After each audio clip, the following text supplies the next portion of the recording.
the worst thing about being an actor really is that, they always expect you to change who you are. Oh, crud. Sorry, I didn't see you come in there. Oh, it's that time already. Give me a second to get into character real quick. Hold on.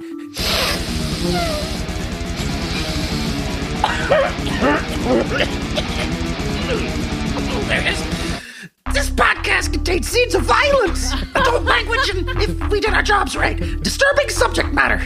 Listener discretion is strongly advised. And just like I tell Clerp and Blurp, pay attention or I'll kill you. God bless you, Damien. God bless Damien. Damien, you legend. Space is cold and lonely. Oh, so very lonely. Space stations tend to be dry. Oh, so very, very dry. Don't you wish you had a puddle to sink into? Thanks to Piotr Gaius Maitland, you can. Franchise The Puddle in your space station. Enjoy the sensual benefits.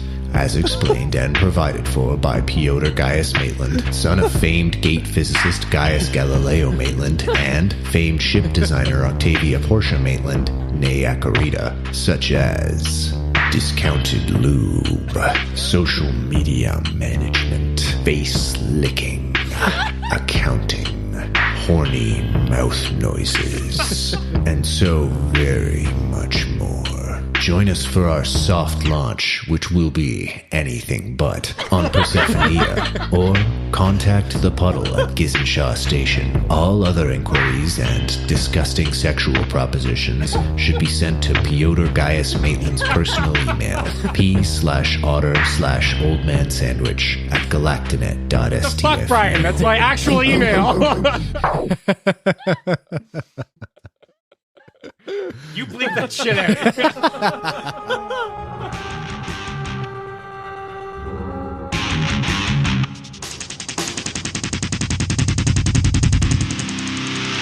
Hello and welcome to The Stars Aren't Alright, the only podcast featuring these people and set in this place and the one that we're recording right now. My name is Brian, and I will be your keeper until I am not that guy anymore. Tonight, we will be using the Call of Cthulhu tabletop role-playing system to perform an actual play for your listening pleasure. But before we do that, can we go around the table and get us to introduce ourselves, our characters, and then originally I was going to say something that you would say at another character's funeral, but depending on how tonight's episode goes, we might get to that anyway. So how about, what's your character's favorite dinner food? And we'll start with Tom. Hello, I am Tom, and I play Lift. Lift's favorite dinner food would be leftover soup as prepared by Doug with extra junipery gin to staunch the weird chemicals of non-biological salads and other leftover nonsense in the soup for some sort of nutrition. Wondrous. Leftover fucking soup. We're bringing it back, ladies and gentlemen. Catherine. Hi, I'm Catherine, and I play Faith Juno Angevin.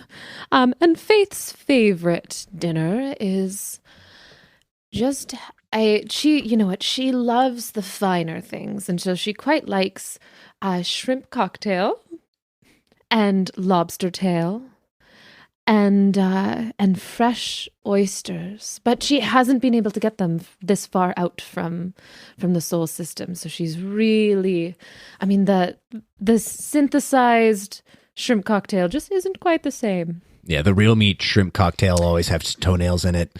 Oh, that's what the shell's made out of? Yes, exactly. What? Yep. They use the whole animal. They're very intense about that. Amazing. Thank you, Catherine /Juno Angevin. Leah. Hey, I am Leah, and I am playing the third mask. And they feed upon your greatest fears and screams. Cool. Amazing. It's really easy to hit your macros when you do that, actually. Not all. It's kind of a hack. Yeah. Highly nutritious. Exactly. People out here using protein powder. It's just like feed on the fears of your enemies, you cuck. Incredible. Thank you, Leah. My favorite part about Leah having to be the third mask is she can just say what Leah would eat. Like, True. Totally true. Alrighty, Alex. Hey, I'm Alex Collins, and I'll be playing as the lead guitarist of Non-Biologic Salads, which is the galaxy's #4 post-indie electro swing band coming to a community center near you. We will eat whatever sandwiches are left over from the AA meeting that happened right before our show. Juno loves electro swing. Actually, I unironically love electro swing. It's so fun. It's so bouncy. Okay.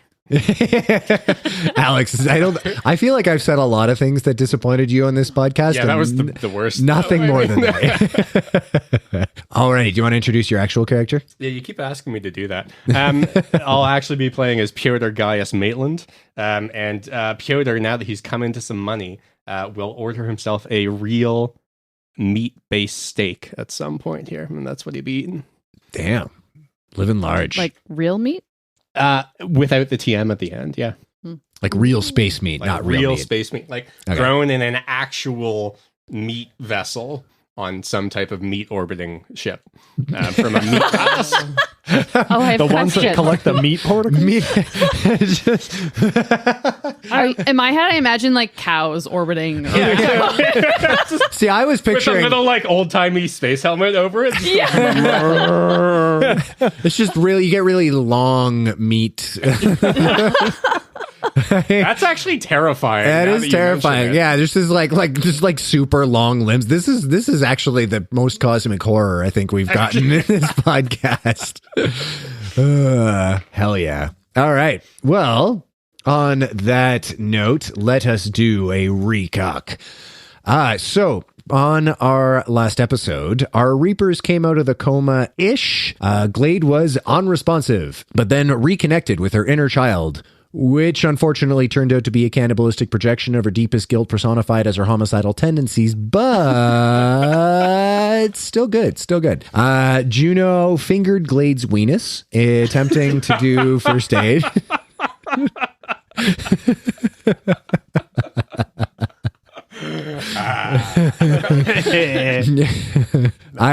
I talked Leah down from fisting on that one, folks, so you're welcome. And then Catherine stabbed me in the throat with a pencil, and it was deserved, and no jury convicted her. All right, Piotr befriended Sometimes Dog, investing in the Puddle, registered trademark as of now, as an official partner. Lift awoke from his coma and immediately had to manage Glade, as they are now known only as the Mask. They awoke from their coma and tried to kill Dahlia, the scribe, for seeing Glade's secrets, which I spelt with a Z for reasons known only to me. The Ned led Kung Pao chickened Glade in her body. And then she was cocooned in duct tape by Lift. The crew were kicked off of Dahlia's ship, which immediately departed and rejoined Gia and Tala for the conclusion of their deal. The Mask, formerly known as Glade, got put in both horny jail and murder jail by being duct taped to the chair in the medbay after an escape attempt. They met Major Ziggy, the AI who claimed stewardship over the witnesses. This AI revealed the Navy had been using beings known as angels to conduct gate travel, maybe forever. I don't know why I wrote that, but that's fine. The Jesuits had been working with the Navy to quote-unquote feed the angels, using shelters run by the Church of His Light to lure the less fortunate in. The Jesuits had recently stopped working with the Navy, and the witnesses didn't know why. Major Ziggy partitioned a part of their mind and opened the book, the Librum Dementi, prompting Juno to have a vision of a comet landing on what seemed to be Earth, maybe centuries ago, feeling a familiar psychic pressure on her mind. The AI known as Major Ziggy, its eye color having changed to green with the partition, gave her a creepy smile before shaking its head and then eye color returning to its signature blue. The AI then revealed its theory that the Jesuits had access to their own angel, which was why they had stopped working with the Navy. Alarms sounded, and the angry red lines that denote gate travel appeared in the Gizen-Shangri-La cantina, through which the Paladin and a dozen heavily armed Jesuits arrived, announcing the rapture. They immediately began taking people captive, and our heroes gave a collective or nor as we begin. We find ourselves in the med bay in a bit of a rough situation here. The mask has been fully duct taped to one of the beds. Lift has told the AI to fuck off. Pyodor definitely failed some personal character growth. And Juno's just vibing. I prefer the term succeeded at avoiding. Succeeded at avoiding. I'm so sorry. What are you guys doing?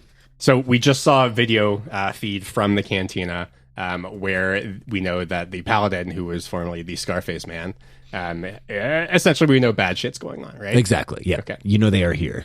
I think it's time we skedaddle.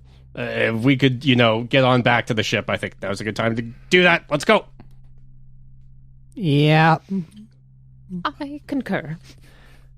Big lift. Pierre goes and starts pushing the bed that the mask is duct taped to. Does the bed move? Yeah, is it on wheels or casters or something? Or? Absolutely not. No. All right. Still pushing it. Sarge, with new mask. Very cool. Why didn't you let me out? Okay. Ground rules. First, no stabbing people here. Not immediately threatening your life. However, angry religious folk have missionaried onto the station, and we did not grant them access. So, unholy vampires, they are trying to spread their word. I need you to focus your anger onto those idiots. I've broken our keeper. I just thought priests are the opposite of vampires. Because they only come in when you tell them not to, I guess. The anti-vampire. Anyway. Take that as you will. Continue. Yeah, I can cut you free, but I can't have you stabbing anyone in here. If violence is needed for you to be happy, I would rather you direct it at the angry preachers. Brian, can we just get a quick set out of where is the cantina versus the med bay versus the ship? Yes. Go through the cantina to get the ship, or can we maybe slip down the hallway and fuck off and not deal with the plot point that you've given us? Your favorite thing. No. So I did send previously a picture of the layout of Gizen-Sha Station. Alex. Okay, everybody here is fucking nodding like they did the homework and I didn't, and I just want to say they didn't, okay? Okay, but when we do talk about us doing our homework and maybe you not doing your homework, when we look at who brought their character sheet today, Oh, burn. Oh, shit. Like I fucking use my character sheet. you do? Okay, this is a view into our world. Every once in a while, Alex has to make rolls in which he takes his character sheet that's folded up in his pocket and he unfolds it for a moment. Usually it's in my wallet. And then it's right beside my blood donor card. Other shit I don't need. Man, if they find that, holy shit, in a car accident, they're going to do weird shit to you. But yeah, I did send through a picture of the space station, of the layout of the space station that, once again, I definitely did not do in MS Paint. So, have a little look-see. Well, that's good. I can just look at this picture that the audience can totally see. Yep. That's exactly correct. Audio medium, buddy. I believe I said last episode. So you guys are in the med bay, which is a smaller square inside a bigger square that contains station security and the station admin building. I shouldn't say building, I should say room. The cantina / the Habs are not the Montreal Canadiens for our Canadian listeners. Allons-y les boys! Allons-y les boys! There's technically, the canteen is not between you and Docking Baby. You... I'm sorry, what, baby? Docking Baby. It's your joke. I'm just doing your joke. Oh, okay. That's very inappropriate, Brian. Oh, shit. Fuck. I didn't even think about that. Because it's Docking Baby. I didn't think about the docking. What are you talking about? Can you explain your joke? Hi. I think it'll become less funny if he explains it. Yeah. I also feel like... so far in this episode. Yeah, exactly. This is going to be another 10-footer.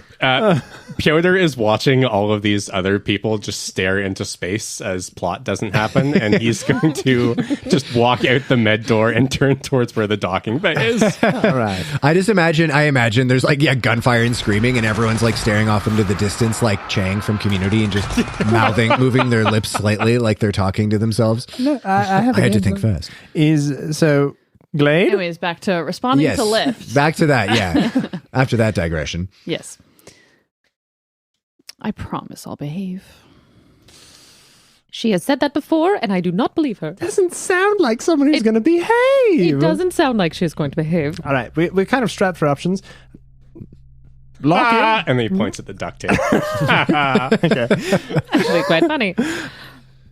But we have to do something. Moral of the story is this. I now remember parts of my past that are important to me, and you are part of those parts of my past. So, as long as you don't go around stabbing our friends, I will help you get to a safe space where you can decompress. Capiche? Yeah. All right. Sounds great. That sounds great to me. I'm not going to leave her here to die. That goes against my whole ethos thing. Well, Whatever obviously, that- we're not going to leave her here to die. Then I have to but cut her out of the duct tape. we are going to bring her into a ship where we are going to die. Okay, great. Teamwork.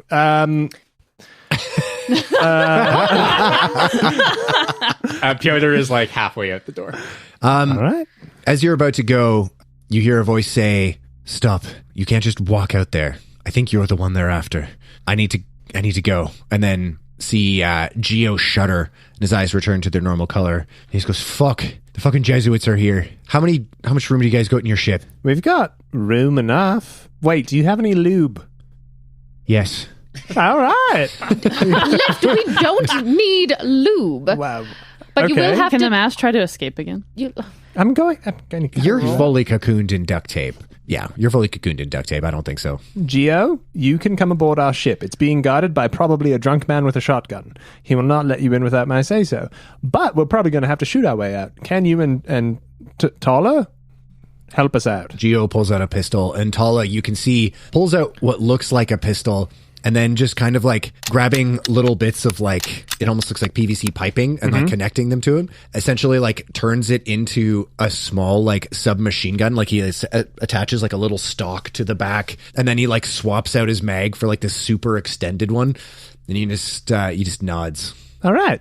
I will cut free Angry Mask Lady. Keep your eyes on her. No lethal force, please. She's going to help us escape. Okay. That's all I got. I can't leave her here I to think die. we're about to get in a gunfight. It's Yeah. not typically a situation where you can pull your punches. So hopefully this all I works. will take my large knife and very carefully extricate the mask from her cocoon. Okay, easy enough to do. Sorry, Catherine had her hand up. That's okay. Questions. The papillon took off, correct? We Correct. lost all our guns. Okay. Yep. And they're still on the papillon, or did we get them back when we exited? She actually took your guns and your internal organs. No, totally. You have your guns. You have your guns. Oh, we with you. do? Yeah, Oh, for sure. okay. I didn't specifically say she disarmed you. Oh no, I did say she Yes. took When she, we but got on. When you got on, but yeah, they would have Geo and Tala would have collected your guns. So your guns are here in the med bay. I didn't specifically say you don't have them, so I would feel like a dick saying that, "Oh yeah, then they're in space now, you dumb idiots." So you do have your guns. All right. Sweet. Is there oh my God. Spaceship. No. Gun. No. Gun on a spaceship. You have to stop. Docking baby.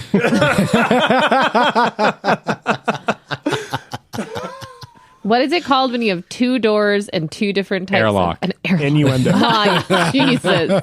Also docking. No.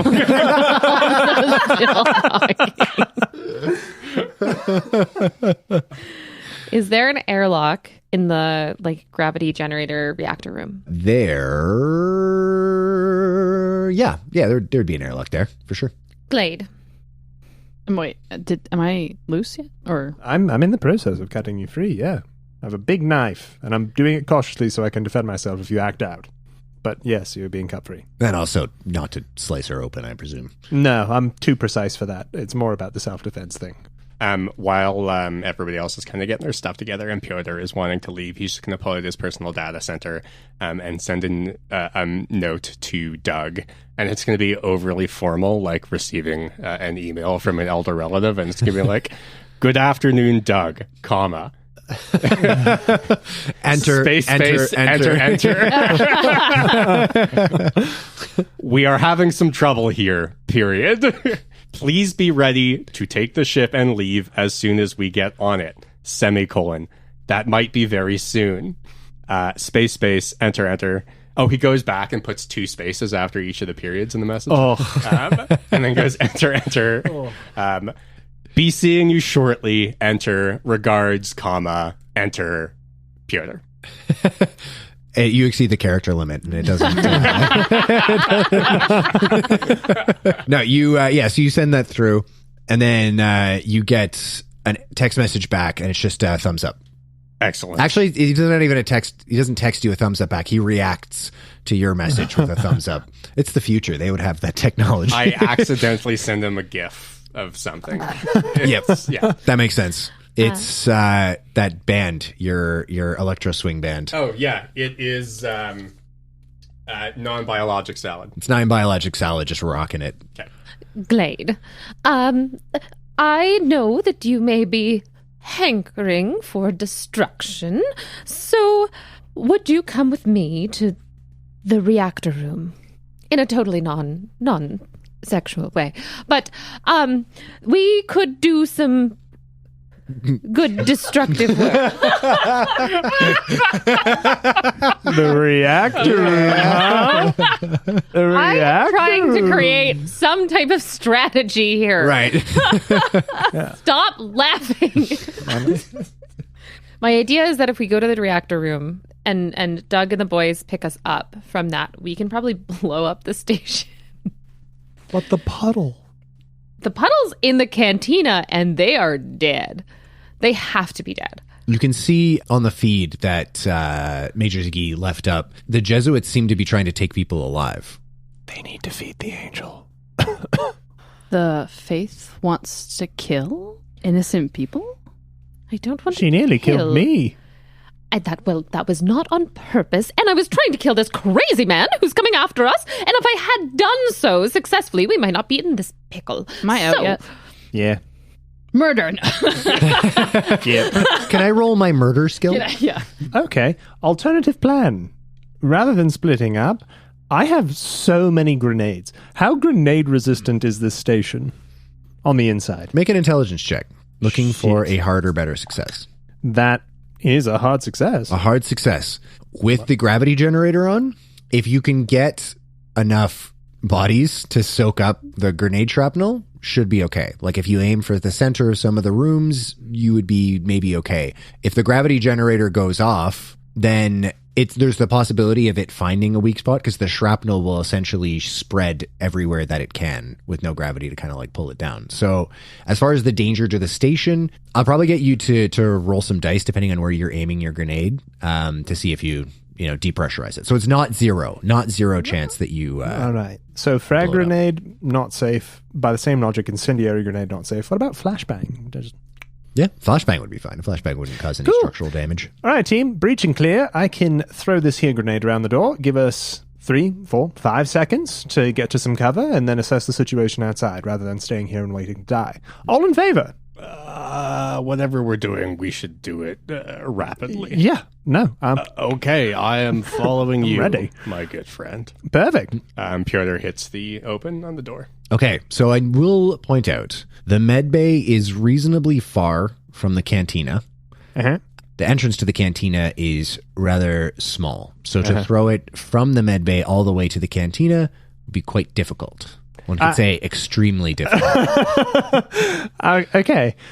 Before I throw anything, once the doors are open, can I peek out and see if there's anyone encroaching on our territory? Yeah, for sure. I'd also like to peek out. Make stealth checks.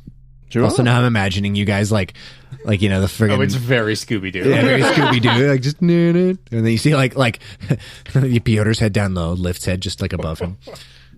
I got a 94. Jesus. I succeed. You succeed. Regular success? Yeah, I rolled a 50 and I needed a 50. Hell yeah. Okay. So you just succeed. Yeah. So you both, Piotr and Lift, go to peek outside at the same time. But then you kind of collide, and Piotr, your head just gets like, you slam your head against the door frame. And then, wowee. And then you manage to just open the door, just a tiny crack, because Geo had closed it. And you can see the paladin, formerly known as the Scar-Faced Man, just stepping out of the cantina with 2 or 3 other Jesuits, and you can hear him start yelling. His eyes are kind of like tracking around. You can see from station security, the door opens and somebody steps up with a rifle, and the paladin, just quick as lightning, almost without looking, just goes bang, bang, bang. And then the station security guard drops. And he says, Piotr, or the faith, we're here for the book. Perhaps we could come to an arrangement? I close the door and I go, right. So, Geo, Mr. Namara, what do you prefer? I don't care. The book, you still have that? Yes. And the ethereal spirit and or AI and machine intelligence possessed you. It's read that book, right? A portion of it, partitioned it away, yes. Okay. And so we don't need this book anymore, right? We definitely cannot allow it to fall into their hands. Okay, I get, but we don't need it, right? I think he's trying to say that he wants to destroy the book. And maybe other things. Lift, how many grenades do you have? 8. And would that be enough to blow up this space station, do you think? Yes. Faith, I see you're raising your hand. This is a Brian question. This is Catherine raising her hand. Okay, is there a airlock? Oh, Jesus Christ. Is there an airlock in the med bay? No. Okay. I think I might have a plan. Do tell. Speed. Well, if this is what you want to do, and we don't need to keep the book for posterity. I'm unaware of what posterity is. It sounds like something I should be discussing with a healthcare professional, though. No. Ignore it. It's just... Anyway. I think I could convince them that we could... We're running out of time. Yep. I could convince them to come into the room where we set a trap for them. You run, I convince them to stay, and we blow them all up, including the book. I was thinking we'd just attach a bunch of grenades to the book and throw it at them. Yeah. But we need them to let us out of the room first. That's why we have flashbangs. Everybody, loaded, locked. We're going out fast. Jesus. While this whole conversation is happening, the mask is looking around the med bay for sharp objects. Yeah, absolutely. You can definitely find at least small knives. Scalpels? Scalpels, definitely. Absolutely. So the reason that you might have heard the panic in our resident preacher's voice is because I set a timer and then on my phone, and I displayed it to our players so that they knew that they only have so much time to plan in character. Going back to the mask, you do definitely find scalpels. So feel free to add, I think it was going to be a small knife to your character sheet, which I believe is 1d4? So you do not like my plan where I can get you out of here safely? I don't think we're getting out of here safely, Faith. I think we're getting out of here very violently. Also luring them in here. Not luring them in, but... Well, we have to make a decision now. So Yes. what if I go out first? I say, hello, I have the book The mask for you. heads towards the door. Yep. Glade! I hate to say it, but I'm with the mask on this Yep. one. And I start walking after. I also am going to grab the book from Geo, and I'll keep that with me. Okay. Geo lets you do it, but just seemingly so that he can kind of get a better grip on his pistol. What's the mask doing? Where's Tala? Tala is in the kind of like back corner of the room. It seems like he's planning on bringing up the rear. But is Piotr right behind me? Piotr is, right behind you. Okay. The mask opens the door. Okay. And, are you right behind me, Piotr? Yep. I'm much slower than you are, though. But you're right behind me. I am right behind you. Okay. Slowly right behind me. Slowly right behind you. Just so we're clear. It's almost sensual, really. It's This is the arc we were all looking for. Yes. The Juno Glade ship was a fake out. Just making room for Piotr and Glade. Psychos like psychos. It turns out the real relationship was between capitalism and psychopathy all along. All right, the mask, once at the door, and if Piotr is behind them, tries to make a maneuver of pulling Piotr in front of them.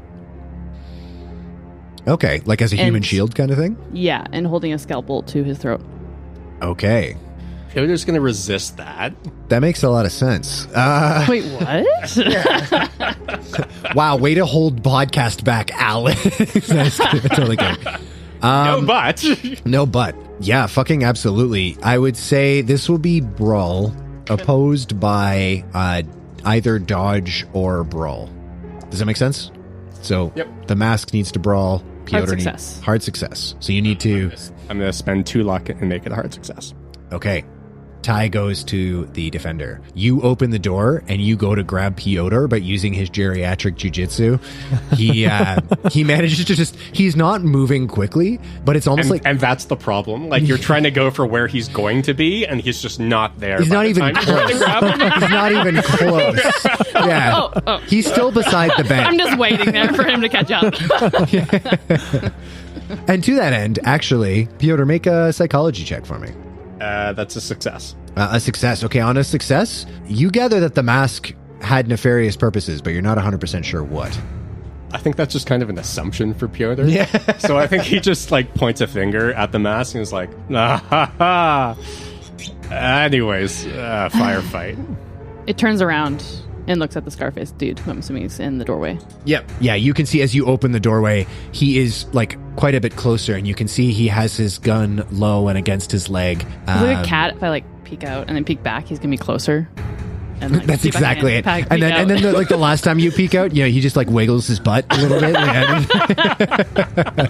bit. You can see he has now been joined by it looks like maybe 5 of the Jesuits who are kind of like fanned out behind him. Hello. He just looks, Can kind I- of tilts his head. It mirrors him. Which you don't have to tell me what the exact scores are, but which is higher, intelligence or wisdom for you? Intelligence. Okay, Is make an there a intelligence wisdom check. stat? Or is it I don't know.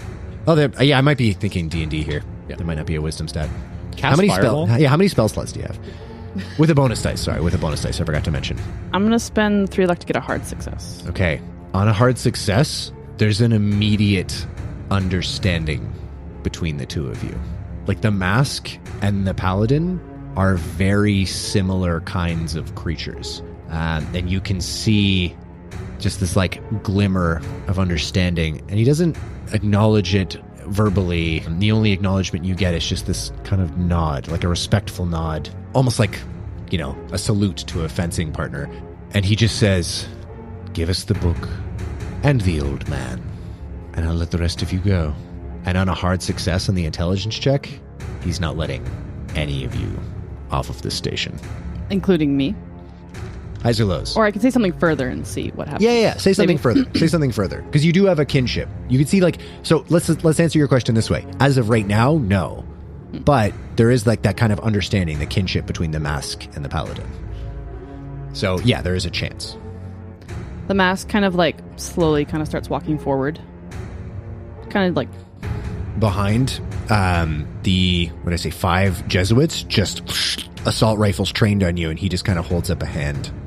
and the mask is kind of like twirling one of the scalpels in his hand. Mm-hmm. It actually has a second scalpel in its other hand. Are you like concealing the second scalpel? No, it's just holding Okay. it at its side. Sure. And the mask kind of tilts his head, stops twirling the scalpel, and says, "Well, they're in there. They're all yours." Shit. Go ahead, and you don't have to tell me which one, but you can make either a fast talk or a persuade check, and you can do so with a bonus dice. No, fail. Okay, now you do have to tell me. Was the mask lying, or was the mask totally willing to like sell them out? Actually, you don't have to tell me out loud. Do you want to text it to me? Sure. And then that way, I want to keep our other investigators guessing. Our investigators. Gastinators. Anyways, they're all getting flashbanged. Now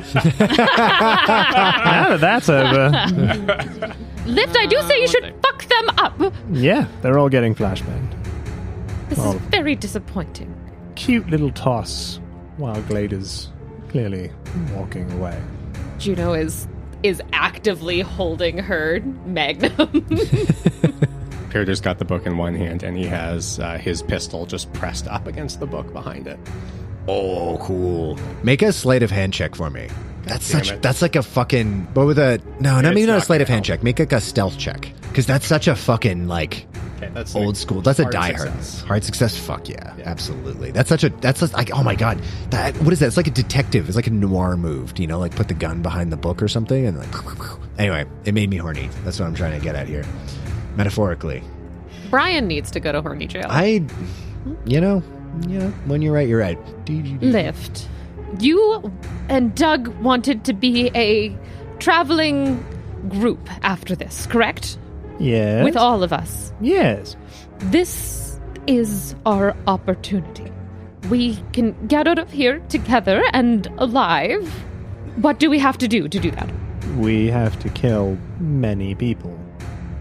Well, I don't like that. Lift, I think it's time to go. As you say that, Brian dies. I He was die, choking. apparently. I choke. I put whiskey in my lungs like a fucking genius. The Mask. Jim Carrey's The Mask. Yeah. Sorry. Yeah. Somebody stop me. Kind of like a Joker. Yeah, that did sound more like a Joker. You're right. Anyways. Anywho's, you say this, and then you can just see a little smile, and he doesn't have to say anything for you to understand, like, he hasn't bought it. He knows you're searching for an angle, and you just see his gun come up, and we are going to go to dex order. Let's go. So, Piotr's is the only dex that I don't have. It's 40. 40. He's our secret weapon. Slower Alrighty. than you would expect, which actually works out for him. It does kind of work out. Okay. This will bring us to the top of the dex order, which is the Paladin. He is faster than everybody. And also has a drawn gun, which adds plus 50 to your dex for the first round of combat. Because everyone has their guns drawn, it actually doesn't really make a difference because everyone gets plus 50, so it's the same, so we're not going to do that right now. But, the Paladin is going to raise his pistol, and he's going to try to take a shot at you. And you can... going to try to take a shot at the Mask. You can pull a lift and just stand in front of the gun and see how she goes. Yeah. Did He I got really lucky. did I really shoot you? Did I cause your injuries? Yes. Yes. No. Unequivocally, yes. No. Yes. No. So you can choose Will not to do that. Yeah, or you can you can try to dodge. You can try to dive for cover, but it will lose your next turn, and it imposes a penalty dice on the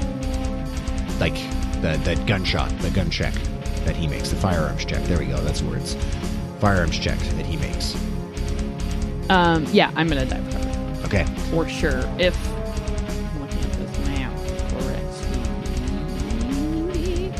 I would say from where you are, the only real place that you could try to dive for cover would be back into the med bay. Even though I started taking a couple steps forward. You did try to take a couple steps forward, but the way to get back into like the water control, air control, and the reactor gravity generator is like pretty far away. That would be quite the jump. I would say if you guys... Oh, I wasn't. Wait. If No. So, because they're in Cantina. She was coming from the canteen Yeah, towards so I was walking Medbay. towards them. Gotcha. So I'm hoping to dive around that corner. Okay, so... Getting me out slightly out of line of sight because the corner of the station security kind of comes out. Does that make sense? To our listeners, we are going to post this map on our Instagram. So make sure to follow us at The Stars Aren't All Right on Instagram to understand what the fuck is we're talking about right now. Actually, yeah, for sure. I'll let that be a thing. Sweet. So, okay, yeah, 100%. You can dive for cover. So go ahead and make your dodge check. On a success, you will impose a penalty dice on his firearms check. So bad. It's a fail. It's a fail. Okay. It's hard to fail. I'm such a idolater. This is a Juno Wait. persuade moment. Can I push it? Can we not? Okay, you want to push it, yes, but if you fail, he gets a bonus dice on his firearms check. Fucking do it. We're fucked anyway. You're either getting shot or you're getting All right, I'm shot gonna push it. real bad. I'm gonna push it. You gonna push it? All right. That's a success. A success. Okay. All right. By 2. Hell yeah. Okay. High rolls So. today. High roller. I roll up. Maybe Right. you should have stayed at the casino. He's gonna make his firearms check. Holy shit. Yeah. So the first roll was a 13. The second roll was a 33. Fortunately, his skill with firearms is high, but it's not so high that a 33 is an extreme success. It is, however, a regular success. So you take. Doesn't dodge win over that? No, it imposes. He got a penalty dice, so he would have gotten an extreme success if you hadn't dodged, which probably would have killed you. It might not have killed you, but you might have gotten lucky like Lift and ended up with like 1 hit point left. But as it turns out, how much body armor do you have? Standard body armor is 8, right? 8. Okay. Your body armor, you can feel the nanoweave, which is kind of this like, it feels almost like a base layer, like a thermal layer, where it's just kind of like there's a slight sensation of pressure. And so there's this split second where you feel it just go loose, and you take 4 points of damage on top of that, which you had 10 hit points left, right? Previously, after last episode? Yeah, so you don't have to make a con check to remain conscious. But basically, the bullet like mostly stops, but it like totally fragments and just embeds in your skin. And you immediately just feel this like bloom of pain, just kind of like right below your, let's say your right clavicle, as the nanoweave armor now is totally shot to shit. You do have managed to dive into cover, and then Catherine had her hand up. You can stop shit calling me out. Well, then just use the bathroom. Don't ask for permission. Jesus. Yeah, you can just go. I gave you a hall pass last time. It's the actual like toilet seat cover. Thank you. You have to reinstall it. It's a functional hall pass. Yeah. Excellent. Because it wasn't a lethal blow. I'm sorry, I'm rules lawyering a little bit. Oh, you're talking about the damage that she took from the Ned lead? The major wound in particular. The major wound we decided she kept because we decided that she'd probably had a few wounds that were some ribs that were broken. Does that affect this at all? Not at this time. Okay. If you drop to 0 hit points, I believe. Wow, way to call me out. I know. I'm sorry. Oh, wow. You were actually rules lawyering against the mask. That's hilarious. Oh, man. Part of me is just so afraid of the mask that I know the track record. Okay, well, you can also trust Lee. If Can I? Actually, yeah, fair enough. So if you drop down to 0 hit points, Glade, as we have major wound, and the same for you, Lift, you check the dying box. Then there's 1 round to administer first aid. In between this and your next round, after checking the dying box, somebody has to administer first aid. If they don't, you make a con check, and if you fail, you die. So, yeah, it's going to be a whole ass thing. But then if somebody does successfully administer first aid, then you're temporarily stabilized. So, happy days. So, you get shot in your body. And then... Can I just say what this looks like from everybody else's point of view? Yes. So, like, the door opens, the mask just walks out there all confident, like, trades a couple of words with the paladin, and then just immediately gets shot to shit. Just like, boom! Just go fucking limp on the floor. So lots of 90s rolls. Lots. I think this might impact our plan a little bit. Lift, we have a backup plan. I think we go with your plan. Well, you'll be able to discuss that on your turn, which it is not. I would say it's Glade's turn, except the paladin gets 2 attacks per round. Fuck off. For his second attack, I actually don't know if any of you would see this. I'm gonna make a check, and then I'm gonna get everyone who's in the room to make a dex check. So not me? Not you. Okay, so like the meta room. Exactly. I got a regular success. Gerder fails. Yoda fails. Juno fails. Juno fails. Lift fails. Oh, shit. We're So, gonna die today. TPK. None of you are quick enough to react. Oh, wait, no, sorry. There's 2 checks that I have to make. One for Geo and one for Tala. Oh, shit. I rolled the wrong dice. In any case, that would have been a success. Geo's part. Failure. Critical failure on Tala's part. Geo has one more dice roll to make.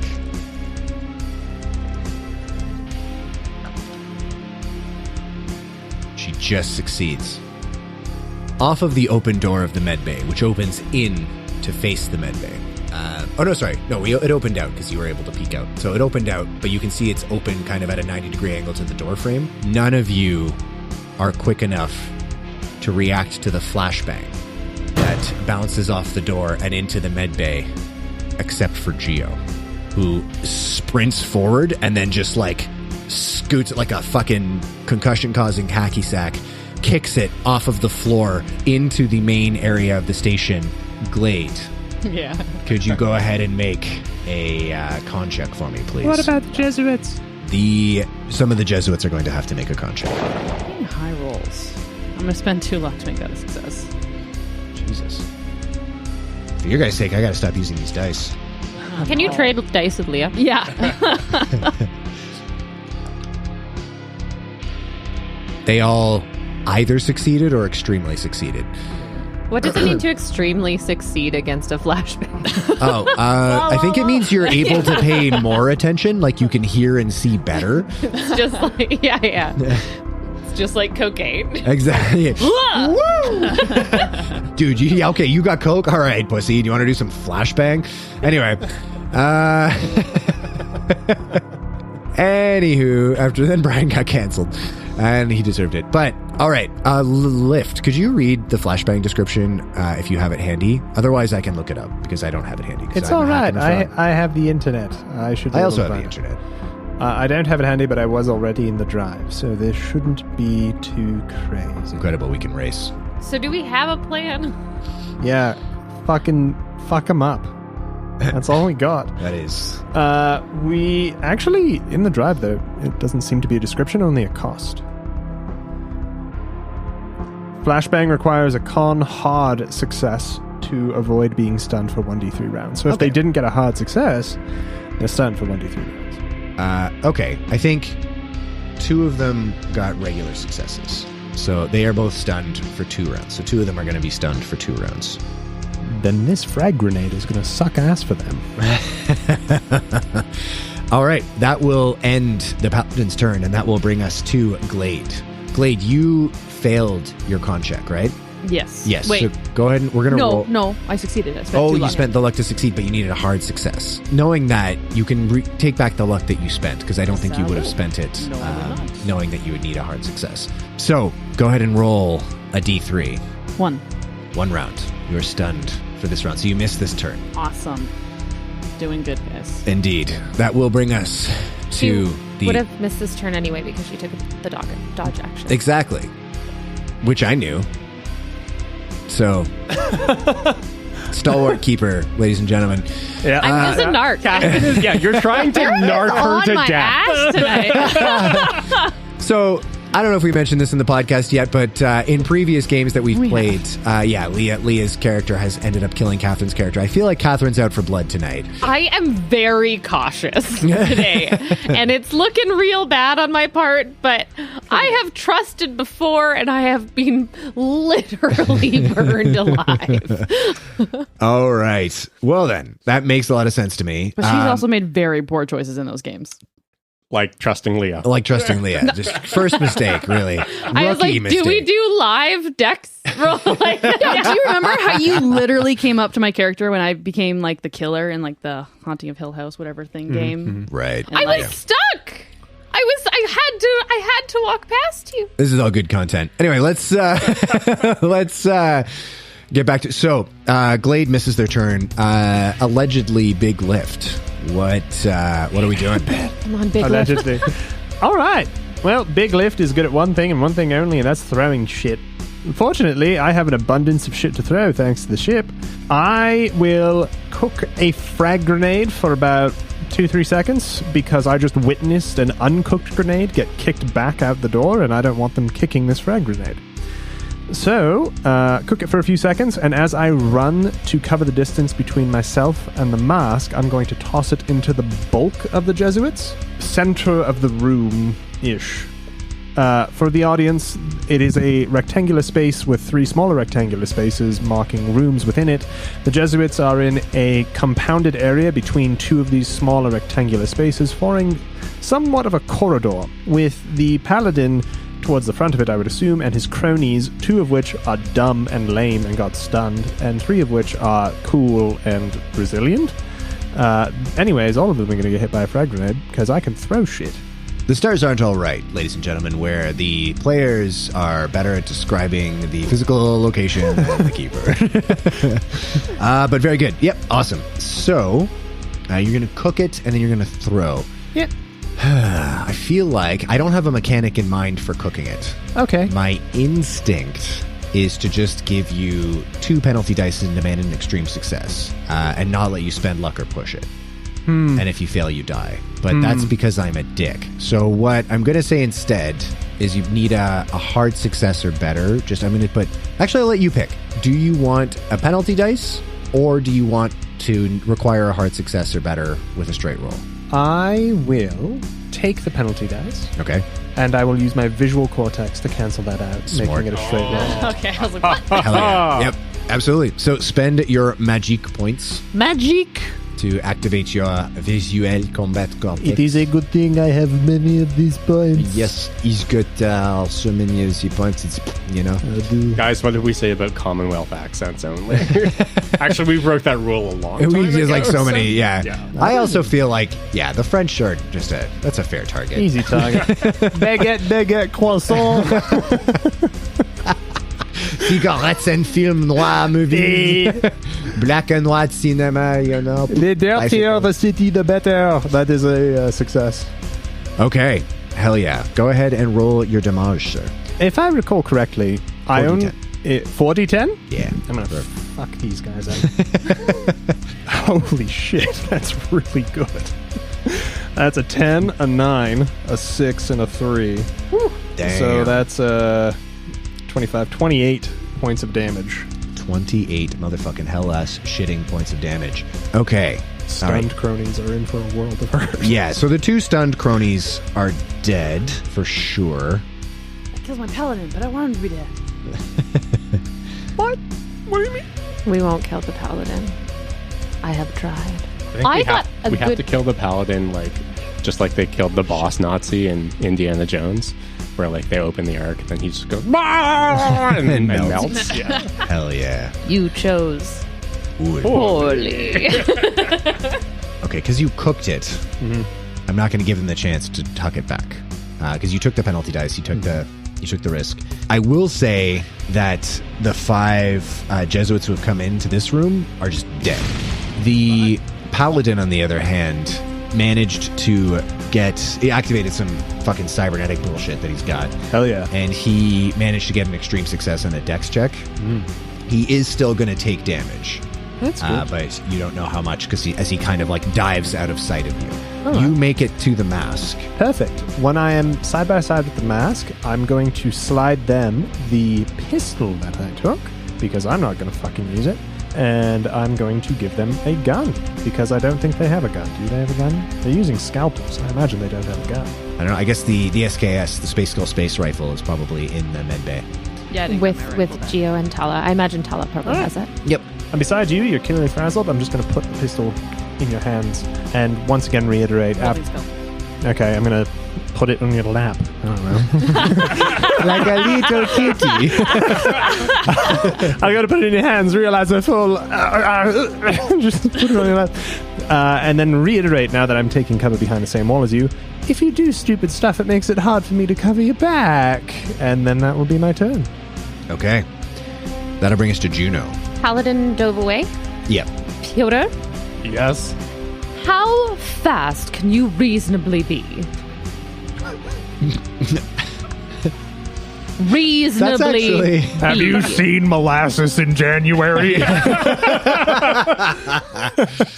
That is not an unreasonable question. We all laughed, but I think it's because it's actually a good question. Is there a dash mechanic in? There's a runaway mechanic, which is basically like if your character can conceivably do so, you can just bounce and like leave combat. I don't think there's, strictly speaking, a dash mechanic. Let me look this up because I don't think so. I'm just going to take a look. So there is no official dash mechanic. Okay, I have a proposition, and that so Pyotr's speed is currently 4.5. A normal speed is like 7, right, or 8. Yeah, somewhere in the neighborhood. Yeah, Okay. 7 or. So I'm going to 9. propose that Pyotr can dash and move as fast as a normal person, except he has to roll a con check, and if he gets a 95 or above, he has a heart attack and has to deal with that. I have no problems with that. Okay. Phenomenal That's mechanic. phenomenal. Love it. Yeah, Love it. I have absolutely zero issues with this. So Pyotr turns back to Juno and goes, I can keep up. This whole thing was just for that line. Just for the dick joke. I was really hoping you were going to say, keep up. She just shuffles behind him. I am speed. No one moves like me. Lift. Yeah, I'm with He's Glade. not in the room anymore. Okay. Lift has gone, and Geo, Tala, They kind of glance to you quickly, but they're focused on the open door, starting to move towards it. we are running. Are you ready? But they just both nod. Juno pops at the door and shoots the paladin. The paladin dove for cover on the other side of the station admin. Okay. You don't have a clear shot at him. Okay, so is he behind station security or the other side of station admin? Other side of station admin. Okay, she will run to in between station security and station admin with, To try to take a shot at the paladin? yeah, kind of in the middle of the three, the to try and take a shot at the paladin. There's like 7 other guys. No, they're all dead. No. I killed 5. Out There of were 12. a dozen. Oh, I thought you killed all of them. I thought there were only 5. There are only 5 in the who had... room, but there's 7 more that can easily walk out. Sometimes I like to think I, Catherine, am not quite as ditzy as Juno, but sometimes I am proved wrong. Not ditzy. To be fair, I also see Catherine just be like, if I die, I die. I'm taking this motherfucker down. Like, if there's any sleeper assassins in the podcast, it's absolutely Catherine. I also just love the idea of you just holding of Juno just holding a pistol, like, actually, no, fuck it, you just holding a pistol in your hand and just, like, prancing towards someone on high heels, being like, just fucking pulling the trigger every time the barrel is close to fucking level again. I need to make sure that you never, ever talk to my marksman's coach. Like, it's very important that you never talk to my coach. What is Juno doing? Where is Tala in the dex order? Tala will be... he's just after you. Can I hold my turn so Tala and I can go at the same time? Yep. I would allow you to do that because I'm nice. The intention is that Tala and I will go to provide some type of cover for Pyotr and for everyone. I will probably take one shot and then also run. To be fair. Okay. I will say where the paladin has taken cover, you can run to go shoot him, but then you probably won't have enough movement to continue running back towards the ship. So we could just run towards the ship? You can choose to just run towards the ship if you would like. Tala, will you hang back with me? Tala just tilts his head. Like, what are you thinking? We have to make sure that Pyotr gets on that ship. And him and Geo look at each other, and then this kind of like unspoken conversation seems to happen between them. You almost get the impression of like this kind of non-verbal, non-somatic way of playing rock, paper, scissors. And then Tala's eyes kind of go flat, and his face goes cold, and he just nods at you. Now, Geo, Lift's memories. Does Major Major what? Major Jizz! Yeah!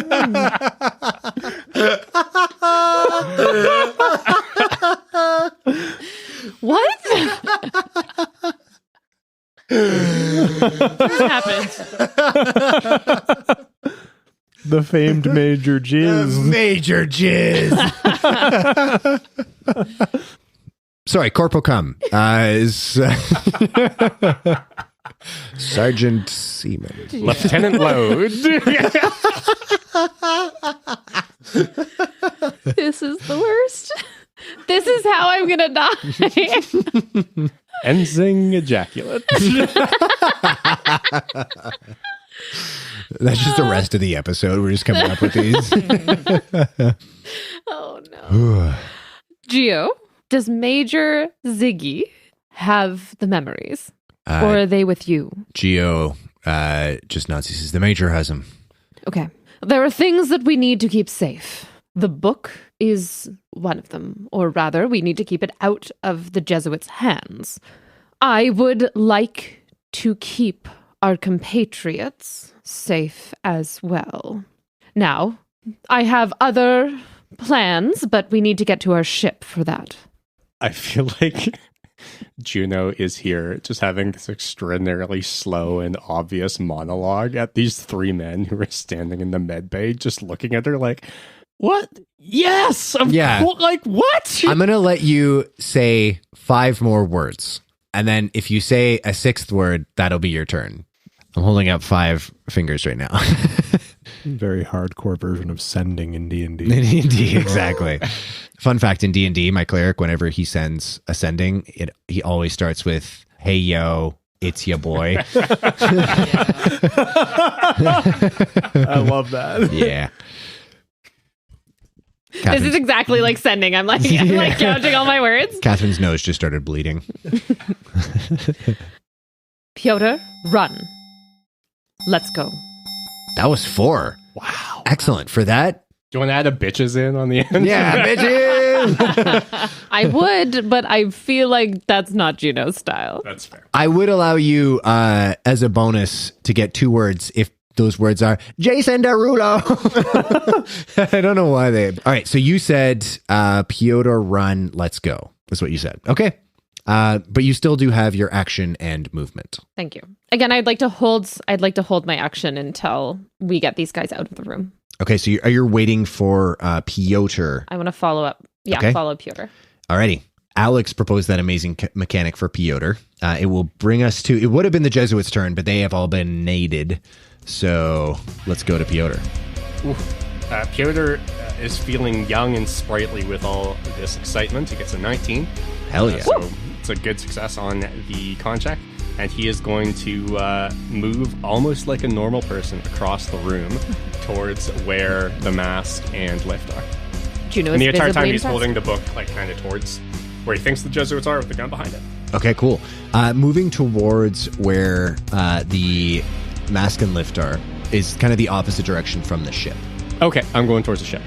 Okay. That Yeah, makes so sense. Piotr is moving as fast as he can, which is almost as fast as a normal person could, towards the ship. All right. Hell yeah. I would say with almost normal person movement, you would make it to just inside that corridor there. Nice. Okay. Alrighty. That'll bring us to Juno's turn. I will follow up behind Piotr, running. Do you think you guys will be okay to get up without us? I have 7 more grenades. Okay, then I will go and to follow up behind Piotr to give cover that way. So then we have kind of those 2 vantage points with Jesuits Okay. down the hall. Yep. Fair enough. I also realized that Tala and Geo would be in the turn order here. Tala seems to be holding his turn. Geo, just for the in this turn order, they're going to go after you, Gino, because I added them in late because I'm a dum-dum. Geo is actually... No, Geo is going to follow up behind you guys with his pistol, just kind of aiming towards the cantina. And then, yes, that will bring us back to the top of the turn order. So, the Paladin. The Paladin is... Does he get a turn? Does he get a turn? Can he go for cover? He does.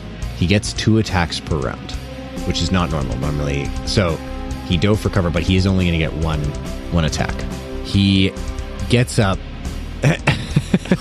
Catherine's just giving me a "come at me, bro" gesture. So I will. The Paladin. The paladin gets up and then sees you guys running across into the corridor. Could I get Piotr and Juno to make dex checks for me? That is not very good. Oh, that's really bad. Piotr? That is a fail. Fail. Juno? It's a success and quite close to a hard success, so I feel like I might want to spend luck. I'll keep the regular success. Okay.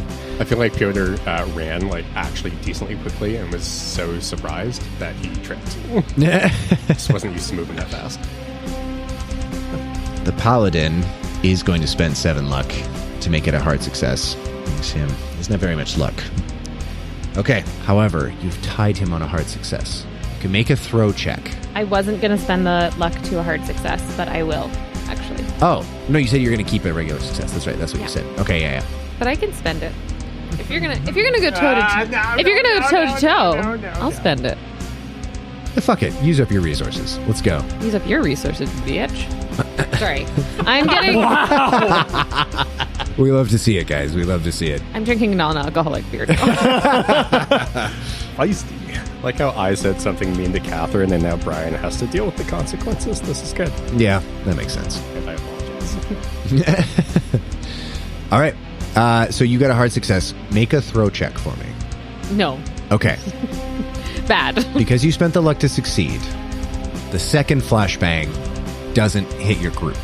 You manage to pick it up and huck it away, but it doesn't hit the paladin either. You just kind of huck it away and it bursts kind of off in a corner somewhere, not really fucking anybody up. But you've managed to not get stunned. That was, however, his turn. He is going to yell, "They're running!" And he is going to run back a little bit. He's actually going to step over the body of the station security guy who's in the doorway and kind of take cover in that little room there. You hear yelling, Juno and Piotr, from the cantina, and the sound of pounding footsteps. But that will be his turn. The mask. What are you doing? All good? I thought I had a whole one. I forgive you. I'm asking for forgiveness. You don't have to. We're all spicy today. We are so Holy. spicy. It was the burritos we had before. It's just that burritos. ¿Qué pasa? I think I'm going to switch to non-alcoholic beer. Being the one sober person here watching this has been fantastic. I'm glad it's good and not a nightmare for you. No, this is so Go good. either way. This is so good. Oh my god, I'm having a blast. I need the sullen, sad burritos as a sound clip. Burritos. All right, let's go. Okay, so where is Geo and Tala? Geo and Tala at the moment are... Well, Geo is in the hallway. Tala seems to be still in the med bay. The mask kind of coming up at stunned state. Oh, shit. I just realized I forgot to make lift roll dice for setting off a frag grenade. No, you didn't. I did roll those dice. I've been waiting for you to go on. We'll get to that on your turn. Okay. Sorry. Okay, the mask coming up at stunned state is going to look around and see Geo running down the hallway. Mm-hmm. It's going to smile to itself and run after him. Okay. I would say, yeah, with your movement, you could probably make it... Cough up a little blood. Yeah. I would say think it you could could do? probably make it to Geo this round with your movement. It's up to you what you do from there. And then, sorry, what's the turn order of who is where? Geo goes after you, so it'll be... Oh, sorry, in terms of where people are. Sorry. So, location-wise. Location-wise... Like, is anyone else, to pass anyone else get to Geo? Is he in the back? Geo's in the back. Geo's taking up the rear. Then it would be Piotr. Piotr's in front, Juno. So it goes Piotr, Juno, Geo. And then Lift is back where you were. And Tala is in the med bay. Am I in any kind of cover where I got to? It's like... I would say you could make a choice. You could... Because everyone's kind of crowded inside the entranceway.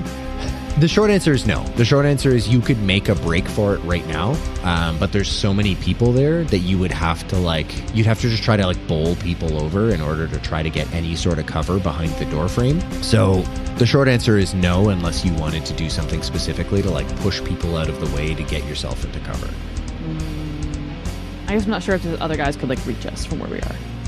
Do you mean the other Jesuits? Yeah. You probably wouldn't know, realistically. You don't know exactly where they are in the cantina, and you don't know how far they're coming. Okay, and then it's going to hold its action. So you're moving into the hallway holding your action. Yeah. Okay. You know what? Just because I hate myself, I'm going to say you don't have to tell me what the action you're holding is. You can just hold it, and I trust you. But if you fuck it up, then I get to poke you in the eye with a pencil. Fair. Deal. Fuck it up. All right. Let's go. Alrighty. So, amazing. You've made it to the entrance to the hallway there. Holding your action. That will bring us to Lift. Alright, what are you doing? I've rolled dice to determine the effects of my frag grenade on the station. What did you roll? I rolled a 52. A 52. Okay. The mechanic I had in my mind, because you aimed in the middle of them, I was going to say 70-30. So basically, if you rolled above 70, bad shit happened. If you roll below 70, you're fine. All right. You're fine. Very good. I would have heard Mr. Uglyface call for reinforcements. Yes. Great. Glade has bolted. Glade's boosted. Yeah, 100%. Wonderful. Tala... The pistol just fell off my lap. Shit. I don't know what to do with it either, honestly. I'm just going to leave it there. Tala is still in the medbay. Tough scene. Yeah. Tough scene for the tall boy. All right. So what I'm going to do is take one of my incendiary grenades. All right. And throw it into the narrow gap between the corner of the station admin and the inclined wall of the station security to create kind of a wall of fire of napalm to make it less incentivized for people to cross that area. Okay. I see the incendiary grenade as more of a phosphorus kind of situation. Not a napalm. Not napalm. Not Gotcha. napalm. Then It'd be a never, napalm grenade. Then never mind. I will not do that. If you did something along the lines of had spread, some sort of flammable substance all over there, and you could use the incendiary grenade to ignite it, absolutely. Gotcha. But yeah, I see it more as phosphorus that would cling to things and burn. That's my misinterpretation. I apologize. Totally. Well, I didn't make it clear. Okay, so change of plans. I will also run behind Glade, and having crossed that threshold, being able to look through that choke point, seeing individuals coming, do I see wide-brimmed hat loser? He took the hat off, but you... No, actually, because of where he would have taken cover. He took cover inside of the station security. All right, so not seeing him, he's in station security, into the gap there where people are coming and is exposed to both the doorways of the station admin and the station security. I'm just going to casually chuck a whatever that the stunning grenade, the flashbang. Flashbang? Yeah, for sure. Okay, go ahead and make your throw check. Okie dokie. That's an extreme success. Hell yeah. Okay. He is going to get a dex check Alrighty. to see if he can bat it back to you. To be clear, I'm not trying to throw it into his door. I'm trying to throw it into the middle of the space. To try and catch people Okay. who are coming into the space and kind of freeze them in their tracks. And also, if he were looking out at that moment, maybe catch him off guard. Okay, because he is kind of around the corner, I'm going to give him a bonus dice on his con check. All right. I think that's very fair. Excellent. I don't care, but that's fine. I appreciate it. I'm just letting you know, I personally think it's very fair. I do care. I'm just being a tough guy. He needs a hard success, right? Yeah. That is not a hard success. All right. All right. Very cool. You don't know the effects, but no. There were. And then there I'm were going effects. to, if Glade is either right in front of or right behind of Geo, I'll be amongst that shenaniganry waiting to cover more distance when available. Alrighty. If possible, I'd like to hold the wall, the corner nearest to the security station in the hallway, so I actually have more cover until they cross that threshold. Yep, absolutely. You could 100% do that. Wonderful. That's my turn. Okay. All right, that will bring us to Tala. Tala is going to leave the medbay and start sprinting towards the cantina. And you can see him just holding up his gun and then just like spraying suppressive fire through the door. And that'll be his turn. Geo, it's now his turn, is actually going to hold his turn. And is looking back behind you, makes eye contact with you, Juno, and then you, Piotr, and just gestures with his head towards the ship and then takes up a position with his pistol. Looks at the mask and then kind of like nods quickly, thinking that the mask is on his side, and then just kind of looks past the mask with his pistol kind of at the ready. That'll be Geo's turn. He's also holding his action. That'll bring us to Juno. I understand the gift that Tala is giving us and Geo is giving us. They don't have any information that we need anymore. You don't know? And I can either shoot or run. There's nothing really for you to shoot at unless you were to leave your current position. Okay. I run. Okay. I want to get to the ship. For sure. You would run. I would say you'd be able to get to the crossroads of the docking bay. And there's no other ship in Docking A? Bay A, you can see it shows the Papillon has departed. Okay. Yep, so you make it to the crossroads. That'll bring us to Piotr. Piotr's going to follow Juno and book it towards the crossroads. He's not hard attack sprinting now, though, so Gotcha. doesn't Okay. make it quite as far as Juno. No, totally. That'll put you about halfway through the hallway. Yep. Can he see if the Port Authority guy is still at the desk? From halfway through the hallway, make a spot hidden check. That is a success. On a success, it looks like the Port Authority, there has been like blast shields have like blocked the like window.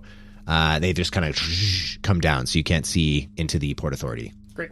Alrighty. So that will bring us back to the top of the round. The mask. What are you doing? The mask succeeds. A little reference to Not at all so far, but Yeah, a little reference to our haunting, Betrayal at the Haunted House in the Hill game that we played, which maybe we'll put up on like a Patreon or something someday. Oh, God. yeah. And everyone Yeah. can see how it's not my fault I killed Catherine. It's true. It's very much not. What is it? The receipts. Wait, what the receipt? Yeah, that's kind of our episode 0. It was a bit. It was fun. It was fun. Anyway, so the mask. So basically, just Lift is behind me currently. Yes, currently, yeah. Right. The mask is going to start to walk past Geo and then swiftly turn and stab her blade into his spinal cord. Damn. So you're using your cyber blade? Yeah. Hell yeah. Okay, go ahead and make your con check first. He's Gouda. Okay. Hard success. Okay. I'm going to give Geo 1 check, Okay. which is a psychology check to see if he has a chance of putting it together. Fun fact, Geo has no skill in psychology. Okay. Second fun fact, Geo rolled a 98. Not fun for Geo. No. Not the most fun for Geo. Make a brawl check with a bonus dice. Yes, still not great rolls, but it's a success. It's a success. Okay, go ahead and add 1d4 to whatever damage you do. 8 damage. Okay, you managed to break his armor. But you realize that Geo was wearing nanoweave armor under his clothes. And as you go to like just get that cyber blade into his spine, he kind of like stiffens a little bit, but you can feel the armor has like stopped your blade. And you just see him look over his shoulder at you. And some shit's gonna happen next turn. Okay, that'll be your turn. Yeah, I guess so. And that'll bring us to Lift. Lift, I would say you see this go down. Yeah, of course I do. Go ahead and make a free psychology check for me. My dumbass? That hopped trays, but it doesn't matter. That's a failure. Okay, never mind. I don't understand this new mask. What does it mean? Why is it killing everyone? Okay. Fuck Geo anyways. Shit. I don't know if I have any way of stopping this fight. This has taken me off guard. I was really hoping you'd just kill him, for being honest. Really was on your side. I wish here. that too. Really? I was really on your side here. This complicates everything. You can reach Geo this round. Yeah, but then I'll get fucked up by Tala. I think Tala's occupied. Yeah, Maybe. Your plan. I could still do my plan. All right. Push him. Tell him to run. Okay, here's what I'm going to do. I am going to, seeing what the mask has done, but still Lift is kind of a dumbass, so it's just Glade with a different mask on. Mm-hmm. I'm going to try and get Geo out of the way. I'm going to forcibly move him out of the way and just say, cover Tala! And I'm going to plant a grenade on him as I push him towards Tala. Okay. This is... Y'all got real murdery real quick. They killed Dot. They killed Tracy. I've not forgotten that. In fact, I just remembered it.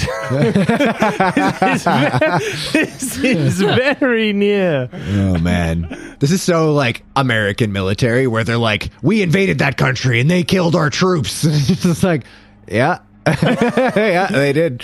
Anyway, okay. I'm going to get you to make a combined roll. The combined roll is going to be Brawl and Sleight of Hand.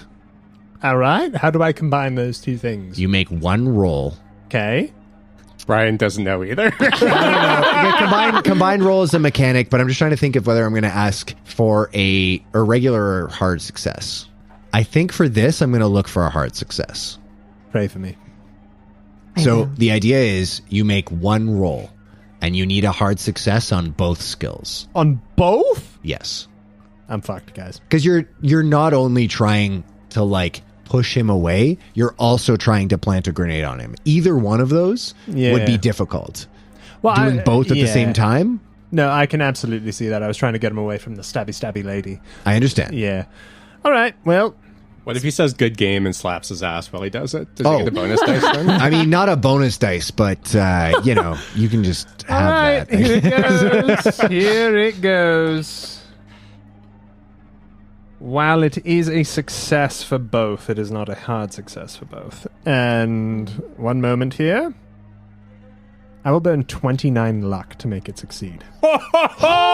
Oh, Jesus! What? It's okay, guys. We have an unlimited supply of crackers. I have actually been thinking so much about the crackers. Like, as soon as we get onto this ship, everyone's God. eating crackers. This is like in Skyrim where, you pause combat to eat every block of cheese in your Every cabbage the world has ever seen. Jesus fucking Christ. Okay. I'm not going to stop you. You want to fucking do that? Hell yeah. I do. So that's really do. that it equals a hard success on both then. Perfect. Hell something. In okay. fact, it's far more than a hard success on one of them, but my brawl score is much lower than my sleight of hand score. That makes a lot of sense. Okay.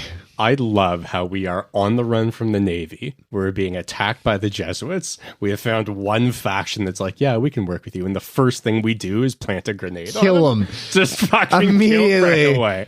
Oh, Didn't man. say what type of grenade. It's just he's got a grenade on him. Yeah, I'm sure that's a distinction that's going to matter. So I don't know if you know how flashbangs work. They go boom. Yeah, no. not great to have pressed against your kidney. No. Okay, it works. You've spent the luck. I Your have. maneuver succeeds. Wonderful. I'm just going to continue to go. Cover us. Get away from Stabby Lady. And I'm going to take off down the hallway. Okay. For the record, Yeah. you will have to let me know it now what type of grenade Yeah. it was. An incendiary grenade. Oh, Holy God. shit. Okay. I am almost at Geneva And Convention. you think the bingo. mask is psychotic? I really wanted to kill this guy. I've read your texts. Yeah. Okay. Let me kill him. Let me kill him. All right. The incendiary grenade. Okay. Go ahead and roll your damage. Very cool. What about me? You and I are going to be fine. I pushed him out of the way. It's a small We'll find out. Small boom, small boom, small boom, small boom. We'll find out. We hope it's a small boom. Catherine looks so worried. She Hey, looks if it sick were- to her stomach. If it were a frag grenade, you would definitely die. This is going to be another 10-footer episode, but for other reasons. Yeah. We only survived 10 feet. No, it's going to be that's how far your limbs are blown from your no. body. 10 feet. Brian, I don't actually have the damage for the incendiary grenade. Lucky for you. Seems like that would have been a relevant consideration in formulating this plan. But hey, It's not a frag grenade. It's just gonna, They don't actually do a ton of damage. No, they don't. It's 1d8 damage. Yeah. 5. 5 points of damage, but he is on fire. Yep. I'll tell you what. Both Lift and Glade, Mm-hmm. go ahead and make luck checks with bonus dice. Very good. Because you spent an ungodly amount of luck. I think the most amount of luck I've seen someone spend in one big go. and we've played I think one so. shots up until now. Yeah, we played one shots where it's just like, fuck it. Yeah. Let her buck. Hard success. Hard success, okay? If that counts, I got a 3. If that counts for anything. It does. It means you guys don't take 5 fire fucking damage. Small graces. Oh shit, actually. Gio's got to make a con check. Gio is like stumbles into the room. You have a second for him to look back at you, shocked and a little bit betrayed, before there's this explosion from his side, which you just see his face like contort for a second before he bursts into flame, and he only is able to scream a sound that doesn't even sound human with the amount of pain that it conveys before he falls unconscious. Does it sound like anything of the sound that Dot or Tracy made? It actually sounds exactly I can't move. like the sound that Dot and Tracy made. Make a sanity check for me, please. He fucking earned it then. Success. Okay? You only Thank- take 1 point of sanity In damage. fact, it might even be a hard So I success. feel like the mask would stand there and watch and tilt its head. The mask is totally fine. It does not have to make a sanity check. Sweet. So is he currently Yeah, we're on good. fire? Yes. Okay. See this coming, Brian? Sure didn't. I wanted him dead. Yep. Okay. So, you are running towards the ship. Correct. You make it to about where Piotr is. currently, Great. As he's heavily breathing, shuffling So like towards- halfway down the hallway. Yeah, halfway down the hallway. Perfect. You and me, buddy. That will bring it to Tala's turn. Gonna make a roll here. Ooh. Make another roll. Gotta look something up quick. You fuckers are bloodthirsty after a bottle of whiskey, I gotta say. I have not shot anybody yet. I tried to shoot Much somebody. to your dismay. I whiskey be damned. If the robot had asked me what I wanted, it would have been I'm on board to help, but I need recompense for what your idiot friend did to my squad. Yeah. I'm taking my pound of flesh. Yeah. Period. Right, but like it wasn't Tala or Geo that were on that planet, though. Fuck 'em. right? I don't know if I agree with this. No, just Lift's thinking. Yeah. Believe it or not, I just recovered from experiencing incredible memory trauma. That is true. Yeah. Piotr just thinks this is suboptimal. He just Juno also thinks this is suboptimal. The mask is pleased. I did. That makes Oh, sense. yes, we know.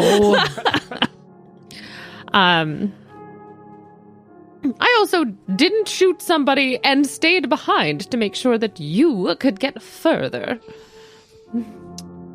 Don't call me bloodthirsty. Lift. Yes, sir. You see Tala come back the other direction. Mm-hmm. And you see him looking at Gio's flaming body and then look up at you. Mm-hmm. Technically, wouldn't it be me? Who's the one who had all the grenades hanging off of them? That's true. That'd be But me. You know what? You're absolutely right. It would be both of you. So instead of making a shot, he's going to go full auto. You guys can choose to try to dive for cover. You are in a narrow hallway and you are together. So you can try to put a penalty dice on his firearms checks, I should say. But I'm going to give you a penalty dice on these dodge checks if you choose to dodge for cover. Can I put myself between Glade and Tolla? Yeah. Will that help her? If you choose to do that, you will not be diving for cover, That's fine. and it will negate the penalty dice Then I'm going to do on it. Glade's dodge I'm going to check. do it. What's the mask doing? Stabs Lift in the back. seriously. Honestly, Gio's burning body. Would it be reasonable to assume that the memory recording that he has is burning too? Like, is he that much burning on fire?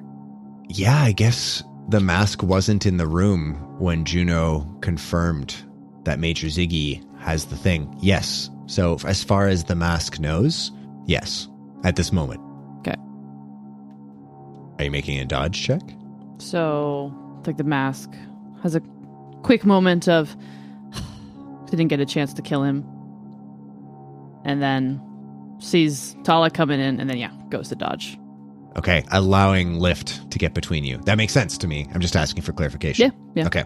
Yeah. Totally. Okay, make your dodge check. You It's don't just get a regular? dodge check. Yes, correct. My dodge is very bad. That's a regular success. Okay, so Tala is going to go full auto down the hallway. So, So dead. Yeah, what you got for HP and armor right now? Total of 17. Okay. Pretty good. Pretty good. That is pretty good. And your Not major bad. your major wound is cured. No. Oh.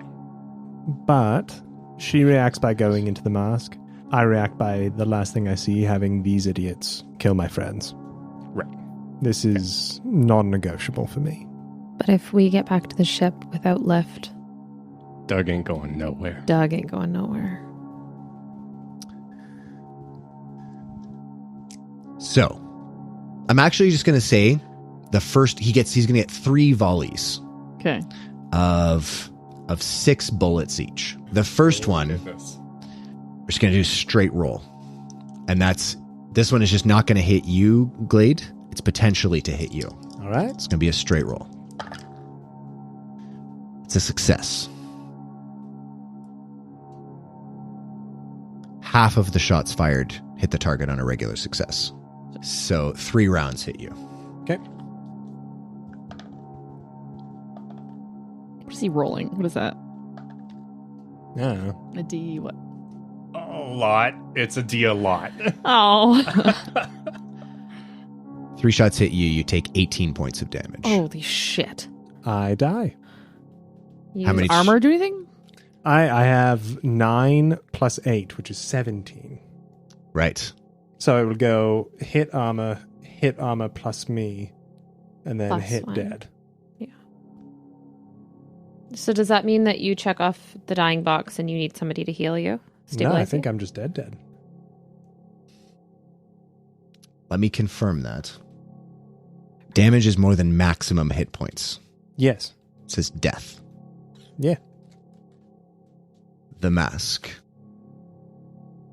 As you dive for cover, you hear a chatter of automatic fire, and you look up.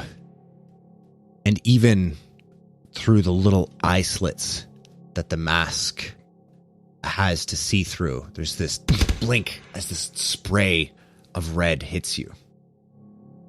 And you see Lift collapse like a marionette with its strings cut to the deck of Gizen-Sha Station. And now, there's other 2 volleys towards you with penalty dice. First one is a fail. The second is also a fail. The remaining volleys just scatter as he kind of yells, "Ah!" What of this do Juno and Pyotr hear or see? Pyotr, you feel something hit the back of your neck. It's weird. It's like you've been sprayed with something. I reach with my gun hand and just wipe it off with the back of my fist. And a bit of blood, and it looks like a shard of bone on the back of your hand. Pyotr spins around and starts walking backwards, holding the book and the gun in front of him, staring back down the hallway where he came from. And you see Tala there, his gun smoking, Lift lying dead on the floor. Juno, you hear Pyotr's footsteps stop. You whip around. You see this scene as well. Pyotr, we have to keep Lift. Juno, keep going. There are pounding footsteps in the hall. Can you open that piece of paper for me? You can say no. You can also keep it for later, too. Let's say we'll see. Juno has passed me a note. Sorry, Catherine has passed me a note. And we're going to see how it resolves. As you start walking back, Pyotr, you see Tala look up at you and drops the mag out of his SMG there. He goes to grab another one, and then all of a sudden his body is ripped apart by gunfire. As like you're watching as the lights go out in his eyes, and he falls to the ground. Where's the gunfire coming from? Can I tell? From the cantina. From the cantina. Okay. Are we still in turn order here? We are. Okay. But that will bring it to your turn. Okay. You can hear the gunfire seem to come from the direction of the cantina, but even with Pyotr's, kind of less than perfect hearing, you can tell they have made it out of the cantina, the remaining Jesuits, and are on their way towards you. Pyotr says, Juno, let's go. You have to go. And Pyotr is going to... Juno is kind of like level with me at this point. She's in the same part of the hallway. Juno is further back. She hasn't had a chance to move yet. Seeing that Juno is further down the hall than him, Pyotr is going to go, Juno, I need you to take this and go. Tell Doug what's happened. And he puts the book down, he kicks it over to her. And slowly and unsteadily and unsurely, as though he is surprised at what he is doing, he turns around and starts moving back towards Lift. Okay. With your movement, you could make it to where Lift's body is this turn. I'm going to get to Lift's body, and I would like to check to see if there's any way that any type of first aid would help him. Lift. Yeah, Make a luck check for me. that is a fumble. Pyotr, his eyes, not what they used to be, and the adrenaline pumping through his veins, turning Pyotr's reality into just flashes of images as his heart is beating, and he's trying to, his brain trying to compile an image of what's actually happening through all the trauma. For a second, you think you see Lift move. Pyotr reaches down and turns him over and sees a gaping wound in his neck, through which you can almost see the floor of Gizen-Sha Station behind. His eyes open, and it's like looking into a house and knowing that no one is home. It is just a house. It's just a building, because the thing that made it a home is not there anymore.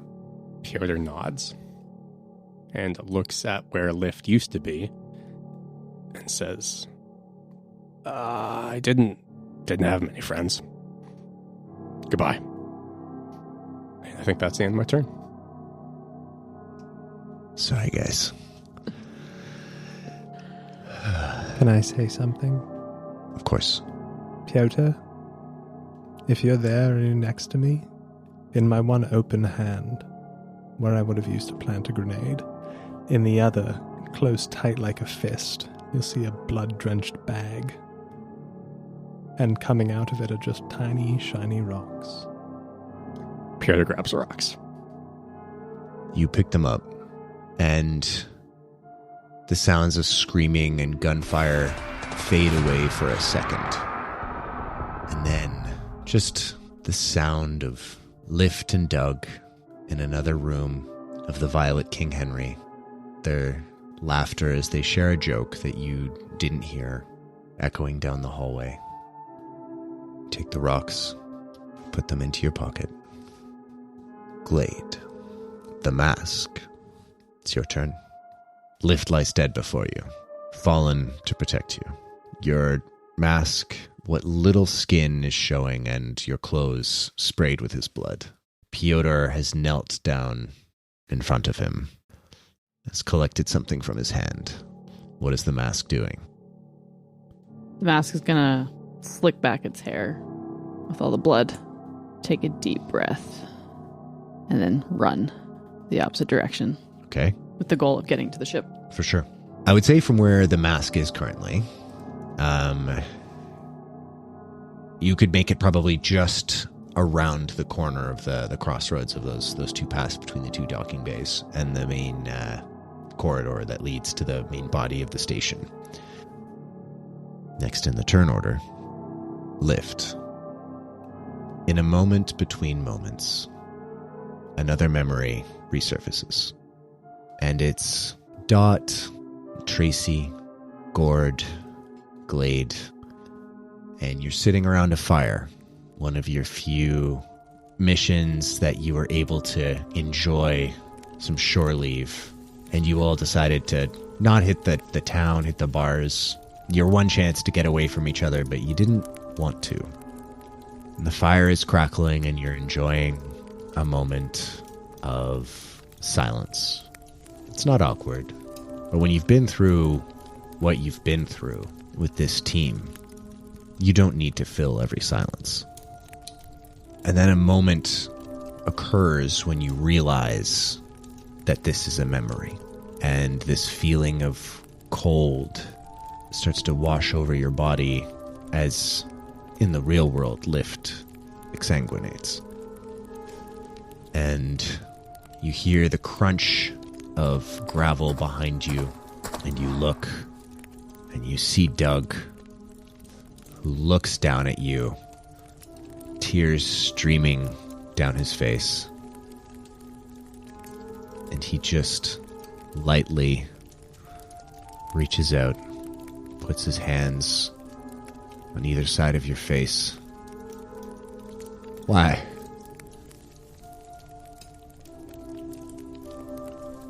Why?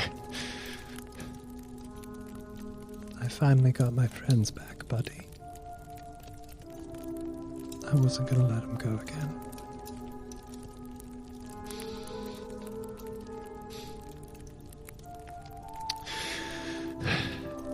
He just takes your head in close to his body, and he just kisses you on the forehead, and he holds your head close to his chest.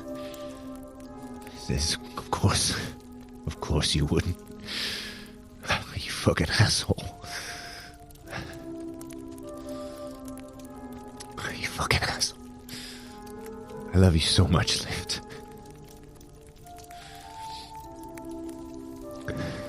Love you too, pal. Keep him safe. I'll do everything I can. I know. And remember, no matter what comes of life, it's what we think of each other that matters. You saved my life, Lift. You saved my life. I'm sorry I couldn't save yours.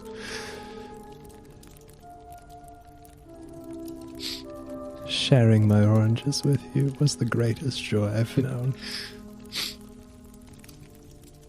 You saved more than you can count, friend. Sleep well, Lift. I shall. It's hard not to in a place like this. And as he lets you go, that coldness has settled into a warm numbness from the fire. And he lays you down on the ground. And you're staring up at the stars. And then his hands come over your eyebrows, close your eyes. And the rest of you, from the open airlock of the ship, hear a keen of pain, a howling, rage-filled sound of mourning. Juno, it's your turn. Passing the Kleenex around. There are tears. Yeah, there's a lot of tears. There's a few tears. Oh, this is going to be hard to do now. Yeah. Fuck. No. Yeah, for me too. I have lots of thoughts. Yeah. But I just can't get them out of my mouth. Juno, looking down the hallway, you can see the being you know as Glade run past you. You see Lift lying motionless on the ground. Piotr collect something from him.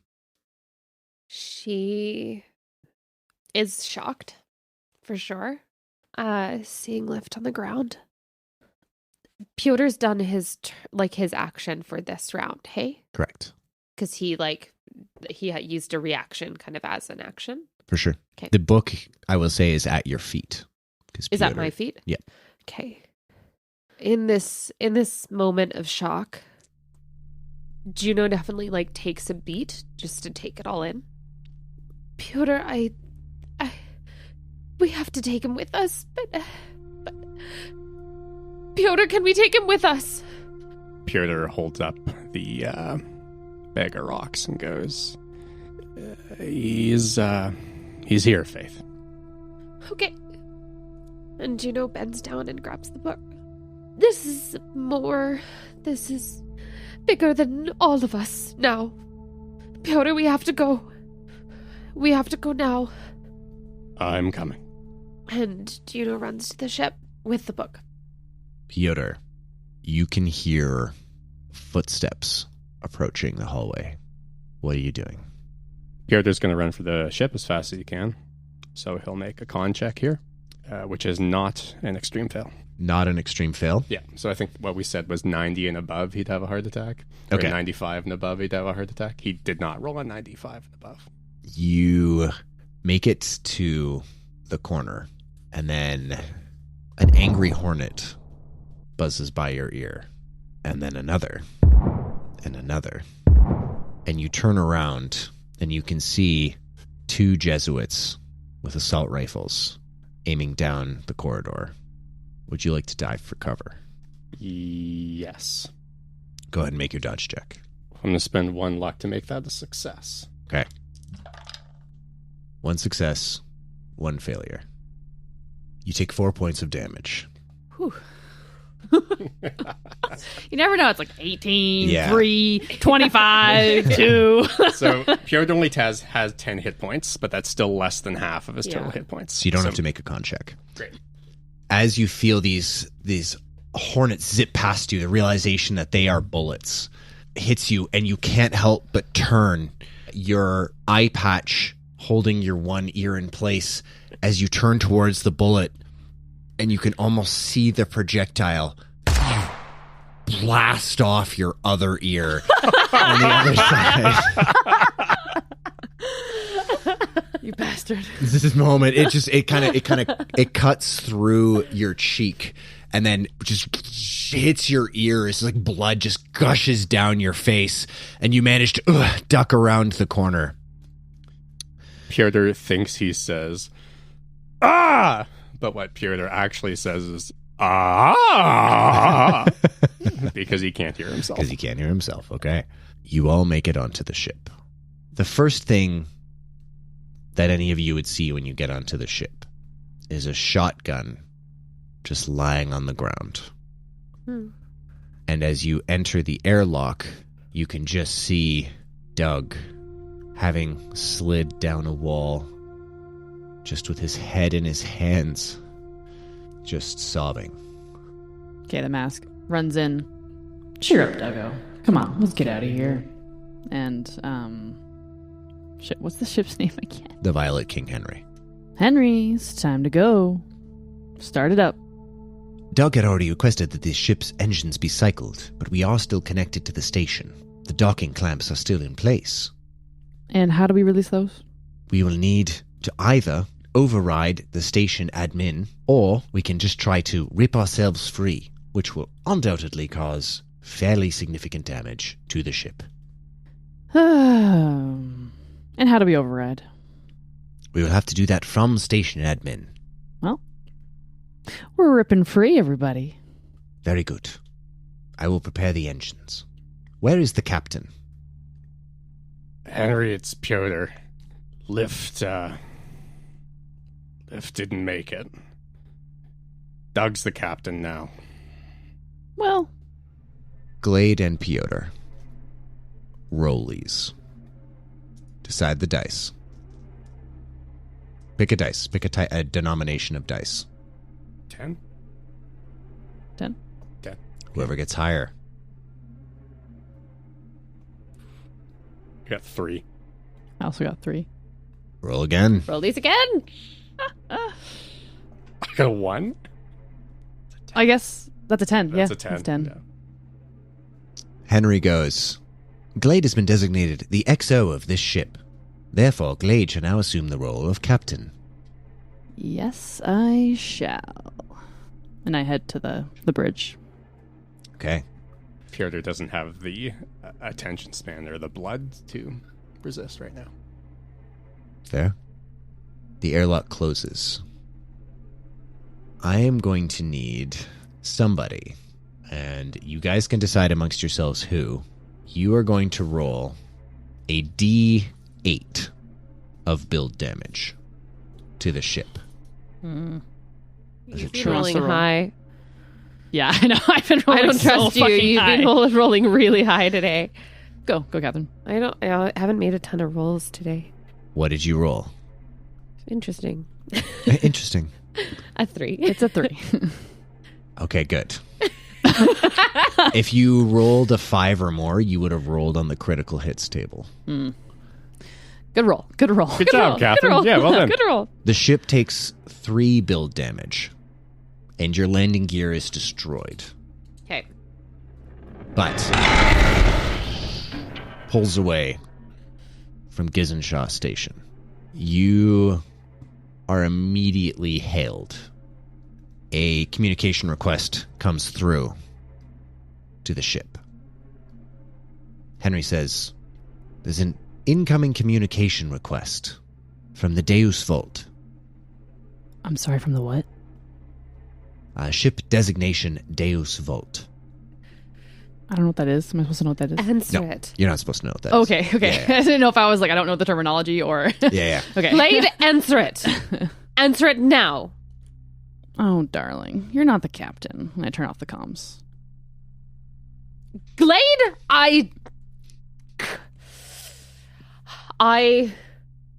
Did you get my WhatsApp? Make a luck check. Fuck yeah. I'm out for blood right now. That makes a lot of sense. Pass. I succeed. You succeed. Yeah, I got a 26.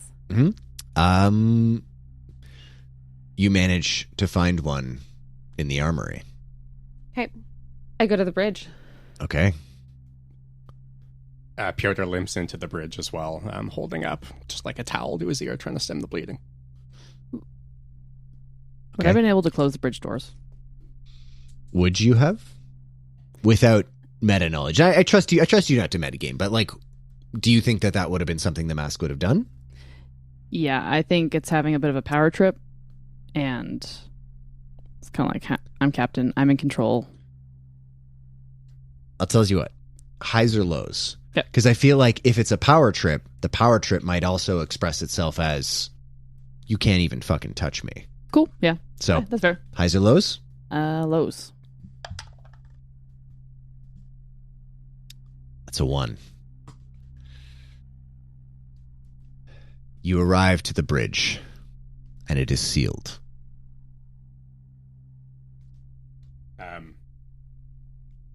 Piotr just reaches out with one hand and touches Juno's arm and points at his personal data center and kind of positions his back towards where he knows the camera is so that the camera can't see what he's writing.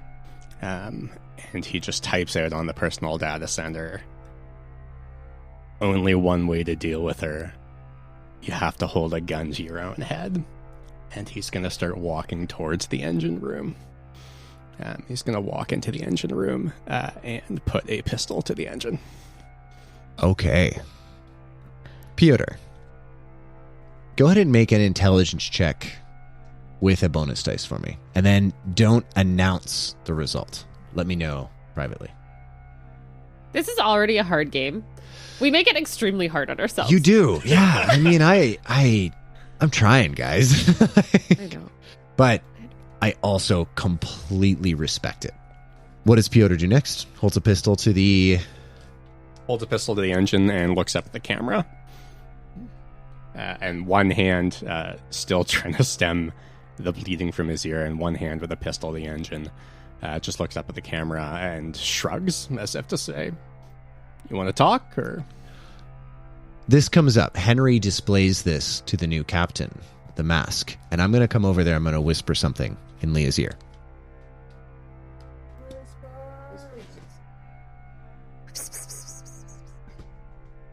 Okay. I can't hear anything. I'm dead. Or Lift's on spectate mode right now, just watching the rest of the team lose the match. Yeah. Respawn. Reinforce. Call in. Yeah. Call in. What's the reinforced stratagem? All right. Yeah. Do we have any resurrect down, spells? left, I had right, I'm sure I have a diamond around here somewhere. Guys, you know there was a vendor in town and you guys didn't buy the scroll, so that's on you. It was dog. It was sometimes dog. All right. Living up to the name Shithead, I see. I open up the comm to the engine room. Piotr just kind of cocks his head and then points at his ear and is like, louder!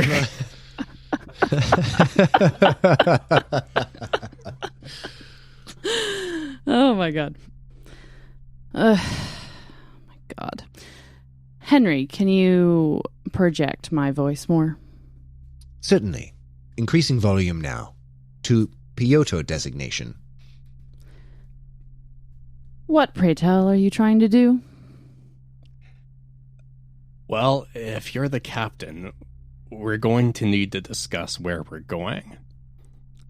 And I think that my offer is this. You find the nearest station, you drop us off there, and we forget you ever existed. Does that work for you? Ouch. That hurt my feelings a little bit, shithead.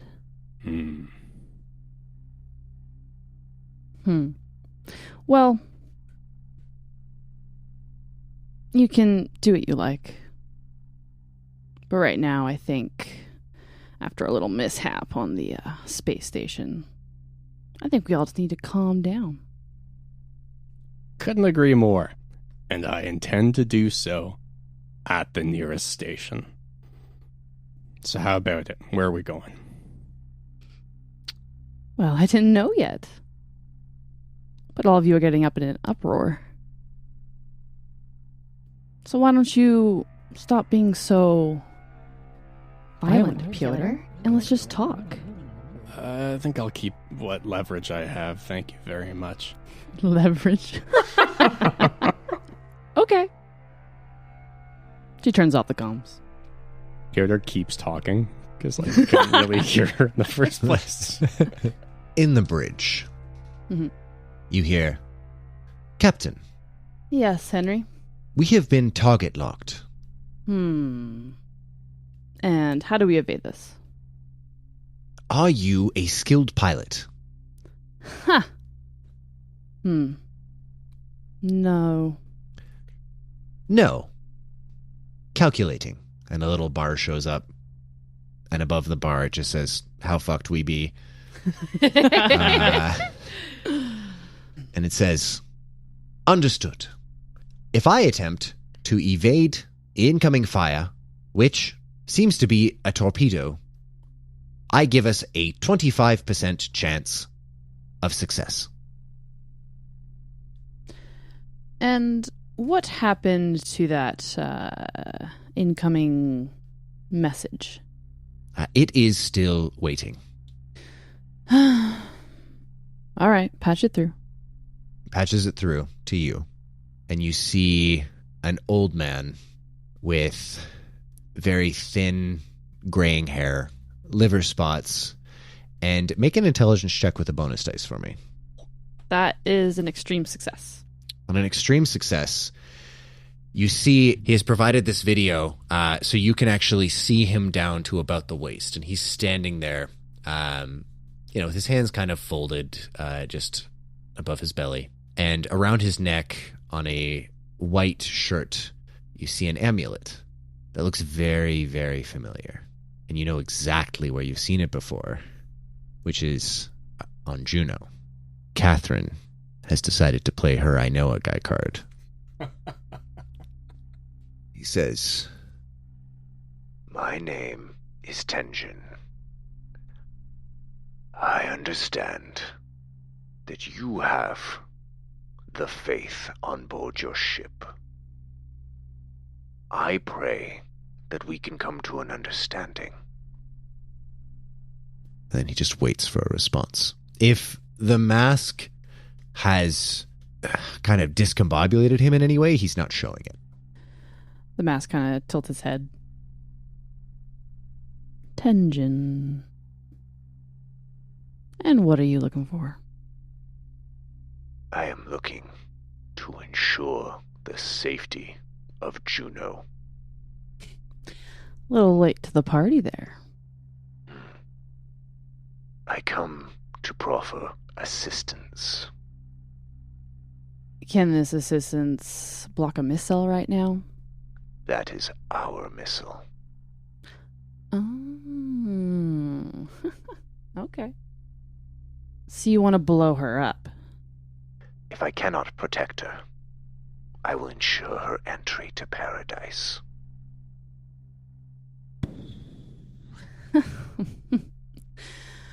All right, well, what can I do for you? We will dock with your ship. Catherine just looked at me and Alex and made a fucking don't. Fucking don't. Did someone say Doc? All right. Drama. He says, We will dock with your ship. It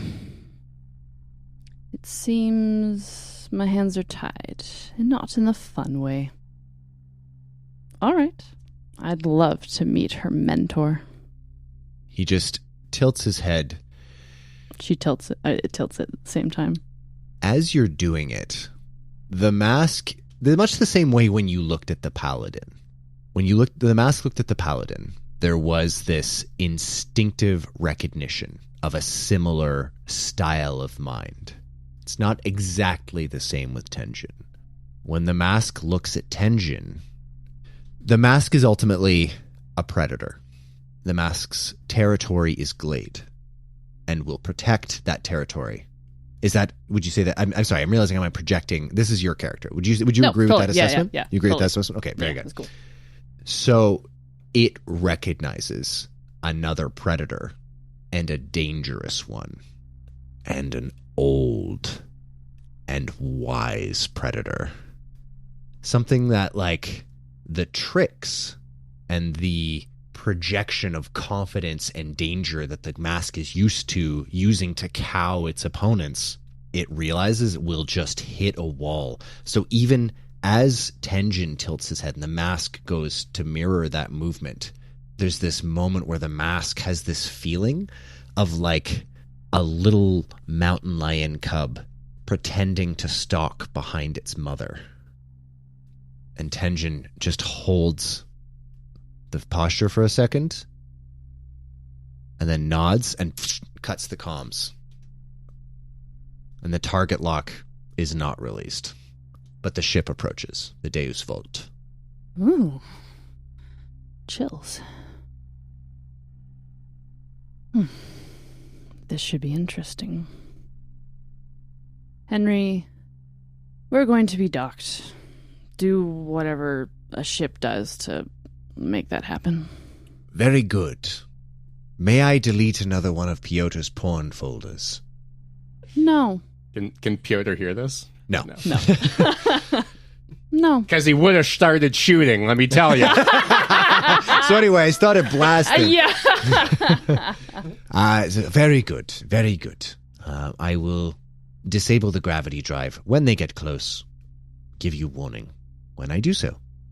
Henry, having assured Captain the Mask about, taking care of the, details before the Deus Vault shows up, Piotr and Juno, what are you guys doing? Well, sorry, I can actually finish. Yes, of course. By the way, of course, yeah, the mask. Let me finish. Yeah, I'm so sorry. Typical man not letting a woman finish. Well, I'm done, so I'm going to bed. That was great. Good night. My favorite part of Brian finishing this a is what scene it feels description like. is how he rolls over and lights a cigarette afterwards. And I'm like, yeah, you finished the scene too, right? Yeah? No? Oh, well, It's colder. Anyway, sorry. Sloshing his drink around. Yes, sloshing his drink around. Anyhow, continue. After Henry finishes speaking, the mask kind of leans back in the chair, puts their feet up on the console, and turns on all the comms, and says, "Oh, Juno, your mentee's coming on." She hits on the door. She's been waiting outside of the bridge door. Can these chairs lean back? Of course. Yeah, cool. Yeah. Hell yeah. Totally. I feel like the mask leans back and almost gets its head kind of upside down to look at her. You'd open the door? Well, I do that. Okay. And with my foot feel around to press the open button. For sure. Yeah. All the airlocks open. Yeah, roll lock. Make a dex check or 2 penalty dice. Or instead, I don't know. I was going to say, It's fine. Henry, yeah, obviously. open yeah, the yeah. door. Yeah, for sure. You are confronted with the image of the creature you know as Glade in the mask. The chair kind of tilted right back towards you in this inverted face kind of facing you. Its arms just draping off both sides. You are very complicated. Thank you. I guess that is a bit of a compliment. Are you crying? That is neither here nor there, Glade. Did you answer the ship's hail? Yes. Is it who I thought it was? Yes. And I remember you saying that you'd really think we'd hit it off together. I'm so excited to meet Tenjin. I do think you will. You're very similar in some ways. The mask kind of leans forward, spins in the chair, kind of stands up, and walks towards Juno, and stops in front of her and tilts its head.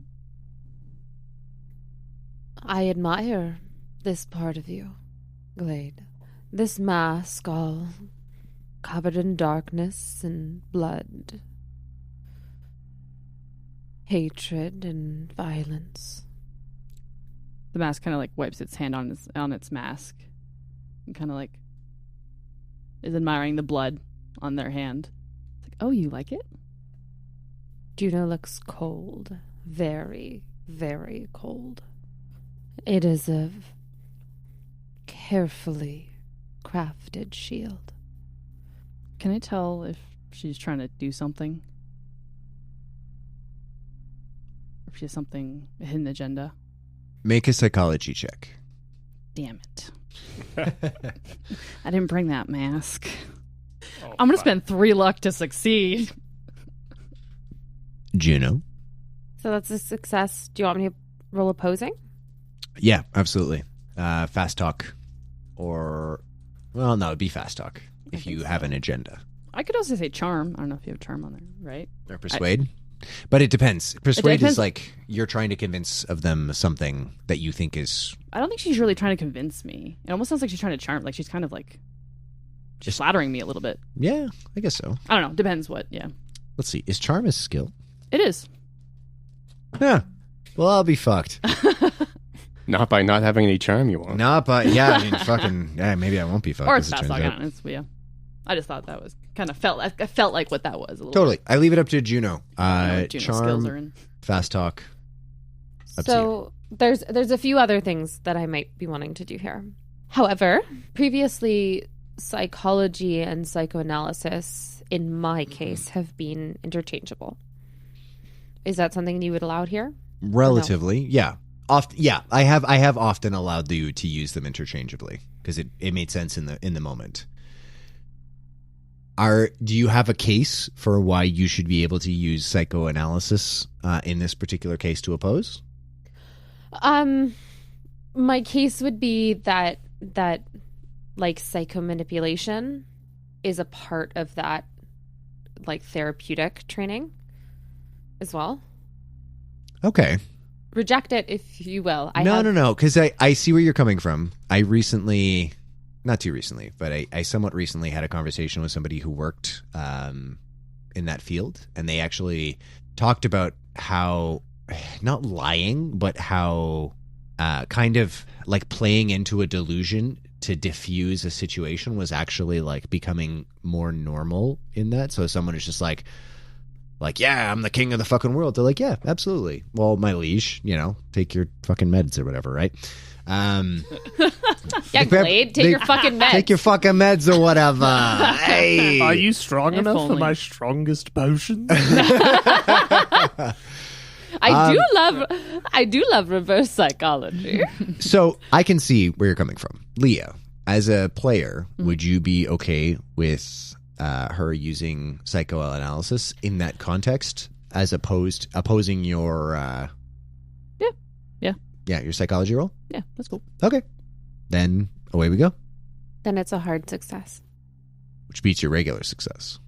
You get a sense of there is a genuine admiration from Juno, and there's something deeper, but you don't know what it is. However, the mask finds it intriguing from this being that you haven't had the chance to fuck yet.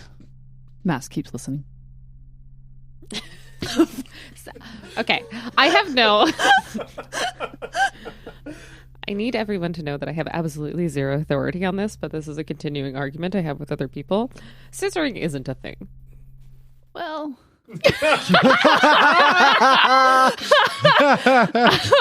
So, I have as a lost the counterpoint, argument. there's this thing called the internet. From my understanding, And I can, yeah. it's based on proportions, right? Like, it depends on I like kinda how where both stuff me is. and Brian are like, shut the fuck up for a second, Yeah, Leah. yeah, wait. Let Sorry. us. No. Sorry. Catherine. There's lesbian. Let me explain how vaginas work. No, I got all I needed to know from this entire question from the... Well, yeah. No, it's good. And we're Wait, gonna are end you it sure you don't want more input from really the people don't. who don't have vaginas? I really don't, but thank you. Because it's on the table. I will need that sound clip for ammunition against myself in these arguments I'd that say I'm having. it doesn't Gotcha. exist in the context of what straight men think it is. Okay. Almost nothing does. Like, Neither does like money, Yeah. the state, prestige. And there's probably yeah, many maps, just general queer perception people who of don't even use reality. the term scissoring, but some do. So it's, yeah. Fair enough. Anyways, don't need to hold I us in have on gained this. something really like real from this conversation. Thank you. And lost The mask, like, several want a arguments. scissor? Anyway, I am It's a super real curious thing. where the scissor segue is going to lead us based on this whole To be thing. honest, I had forgotten. No, I think it was the what people wanted this conversation to lead into, and where it's actually going Okay, to go. this all It's gonna happened Gotcha. because as we were talking here, former Lift, The artist formerly known as Lived. was making scissoring gestures. be- right. That's it. That's what happened. Tom, Thank his you, character might Tom. be dead, but he's still Yes. in the podcast. Yes. I'm still here, Just making live commentary, being lewd. derailing us all. The ghost of Lift. Just throwing oranges at people. Glade, or whoever you are right now. I would say, I'm just going to interrupt you. Sorry, you're on a roll and I hate to interrupt it, but I will just say, on an hard success, you do get the sense that the mask persona is very different from the driver helmet and from the butterfly mask. Oh, I feel like I've picked up on that. Catherine 100% has, because Catherine has all the context. I'm just saying this for, and you know this. I'm sorry, that's a mansplaining you to metagaming. You're You good, understand. you're good, You you're know good, this. you're You good. know this. Yeah. But the idea is just, I'm just trying to say that to Juno specifically, Yeah. this revelation occurs. The driver mask and the butterfly mask, and Leah can correct me if I'm wrong, but the driver mask and the butterfly mask are different flavors of the same person. The mask, this is another animal. Like a different driver. It's a Yeah. But I mean, can base like, that off of the I'm so sorry, Juno, from last time, too. Before you put on this mask, you said, I'm so sorry, Juno. Yeah. So there is true. I know that Glade isn't there. Right. for sure, but buried perhaps deeper than with the other masks, is all I'm saying. What was the check I did last time that didn't work?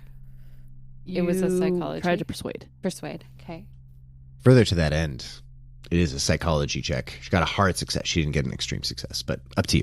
Up to you how that plays it. Leah. That gives me enough. So should I roll ride or should I? And that is all Catherine has.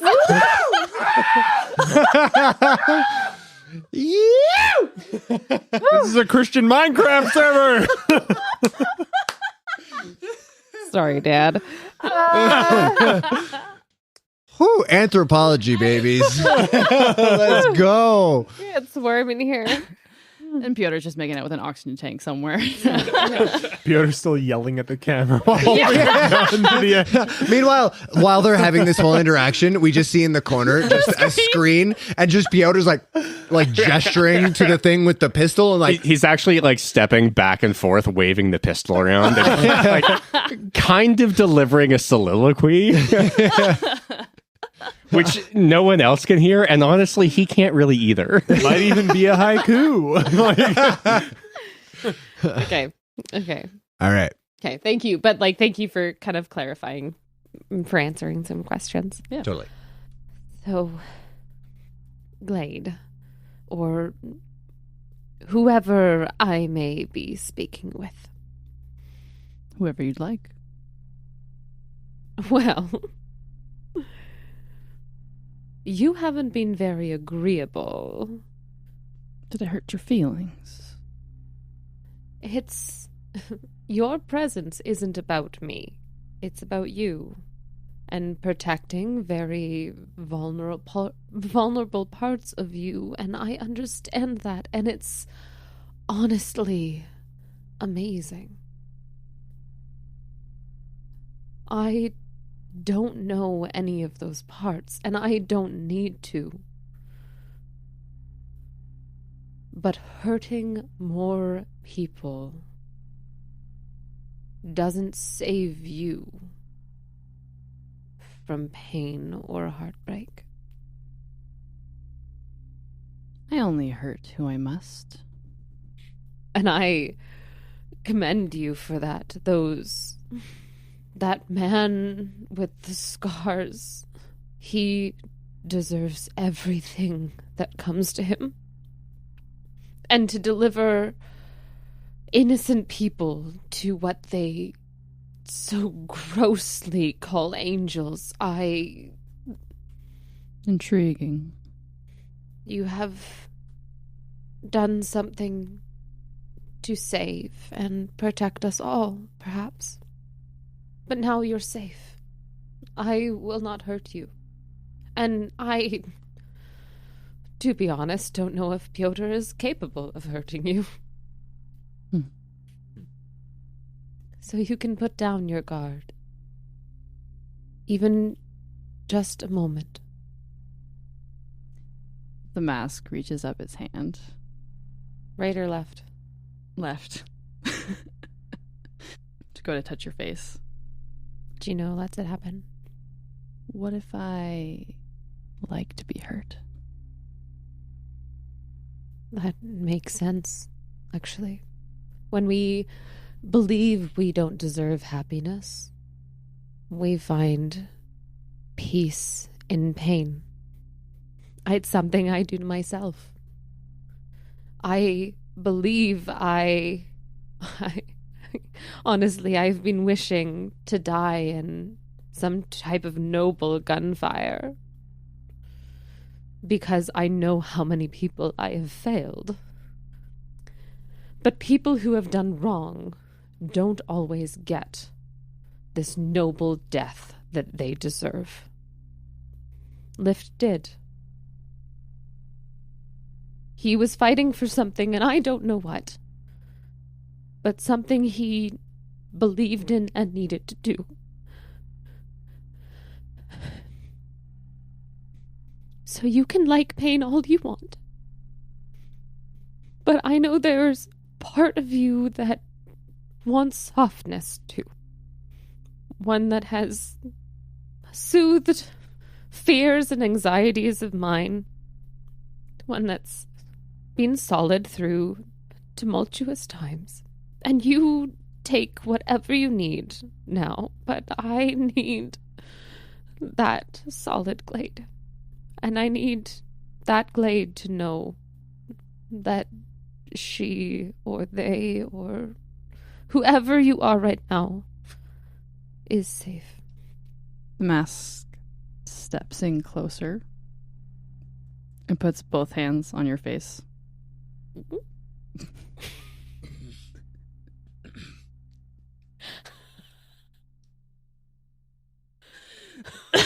Sorry. Okay, Tom just made a neck breaking motion, and we are not moving past that one. It's a lot better than the motion I was about to make.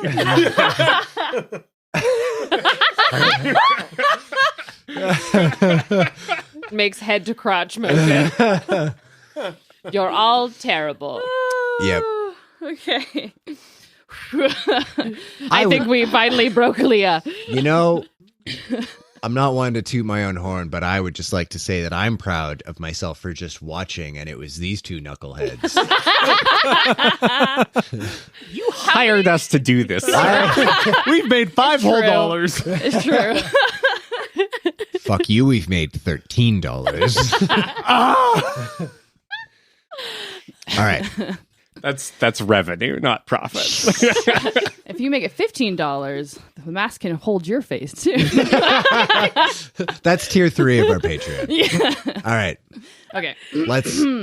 I actually want to watch this scene. So, 2 fucking other penises in the room. Let's keep it in our pants. Come on. Let's fucking have this happen. Fucking rein it in. Let's go. Director Brian's my favorite Brian. I would like to apologize. No, I don't apologize.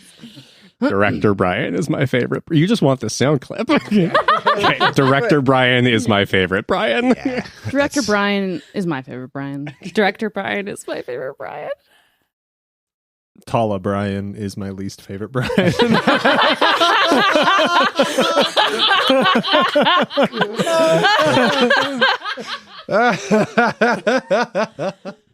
Director Brian's all right.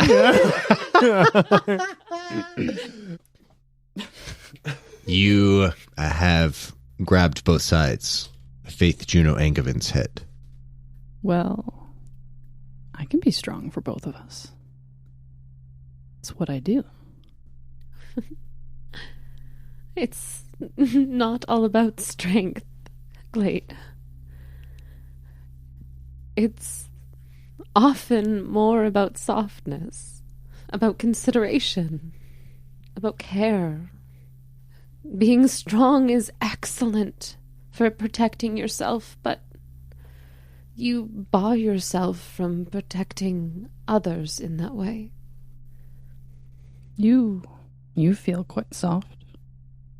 But your mentor is arriving soon. We should probably get ready. But I've really enjoyed this chat. I think I want to keep you around. How long will it be before I see a less guarded version of Glade? I mean, this is me, baby. I'm here to stay for a while. Now's not really the time for Glade to be soft. What are you going to do with Piotr? I won't do anything. Even if he annoys you? Well, Promise me, if he is insufferable, which he, I will admit, sometimes is, more than often is, that you won't hurt him or stab him in the back, that you will take it as a necessary pain. He is valuable. One could argue otherwise, but... No, he is. We talking to Geo and this Ziggy, he knows these things are wrong. He has the data. He understands the data, and he has the status to prove it. If you want true...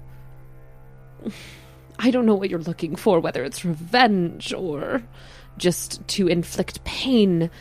People die all the time, and nobody cares.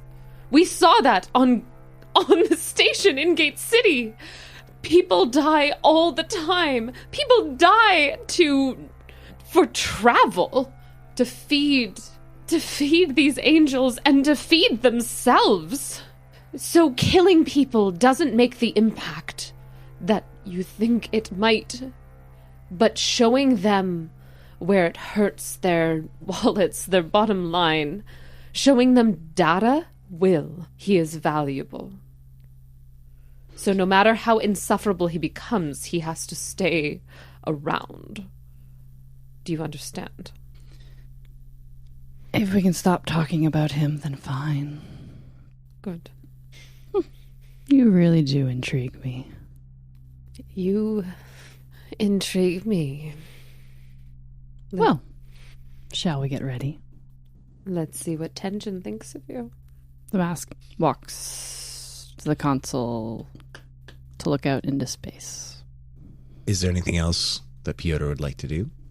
Piotr takes a big breath and, ignoring the continuing pain in his ear, finishes the last hour of his speech by going, and that is why the principles of the fundamentals of historical astronomics demand that you drop us off at the nearest station. I take your silence for acquiescence. And he's going to lower the pistol and wander up to his quarters and log on to GCNet and check the messages. Before you make it to your quarters, you walk past the door that was Lift and Doug's quarters. Is Doug in there? He is. Piotr holsters his pistol clumsily and, still holding a towel up to the most freshly severed ear, he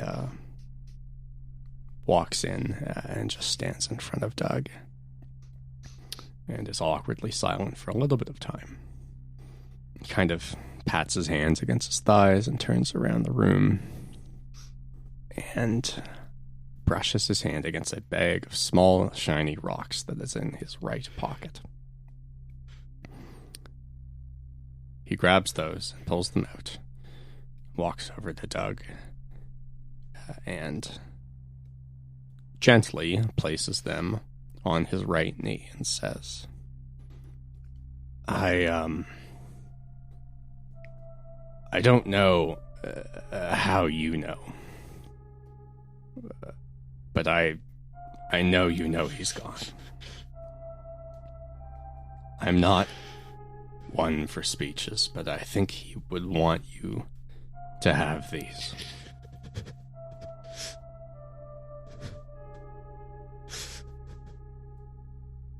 I am sure he was a greater friend to you than to anyone else. But he was a friend to me too, and if to honor that I can do anything for you, please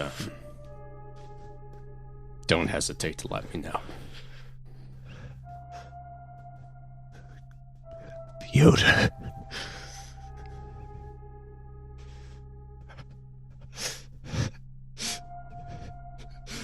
We're gonna put it all down. We're gonna put it off. We're gonna put it all fucking down. And Piotr, just one hand holding his eyes, his head as he bursts into tears.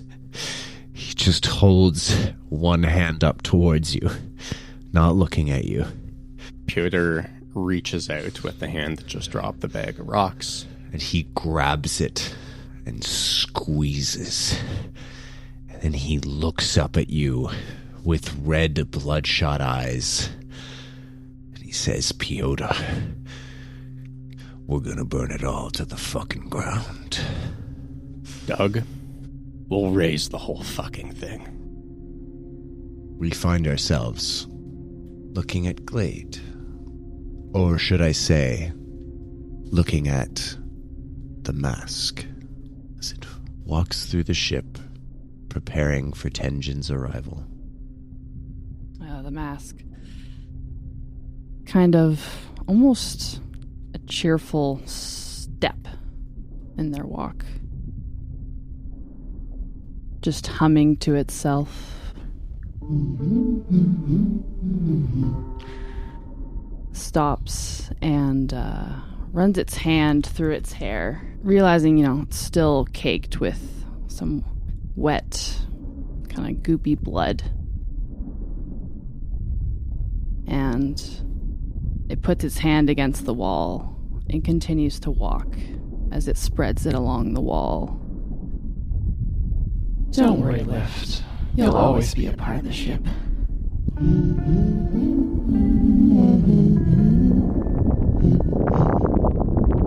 And that's where we'll end Season 1.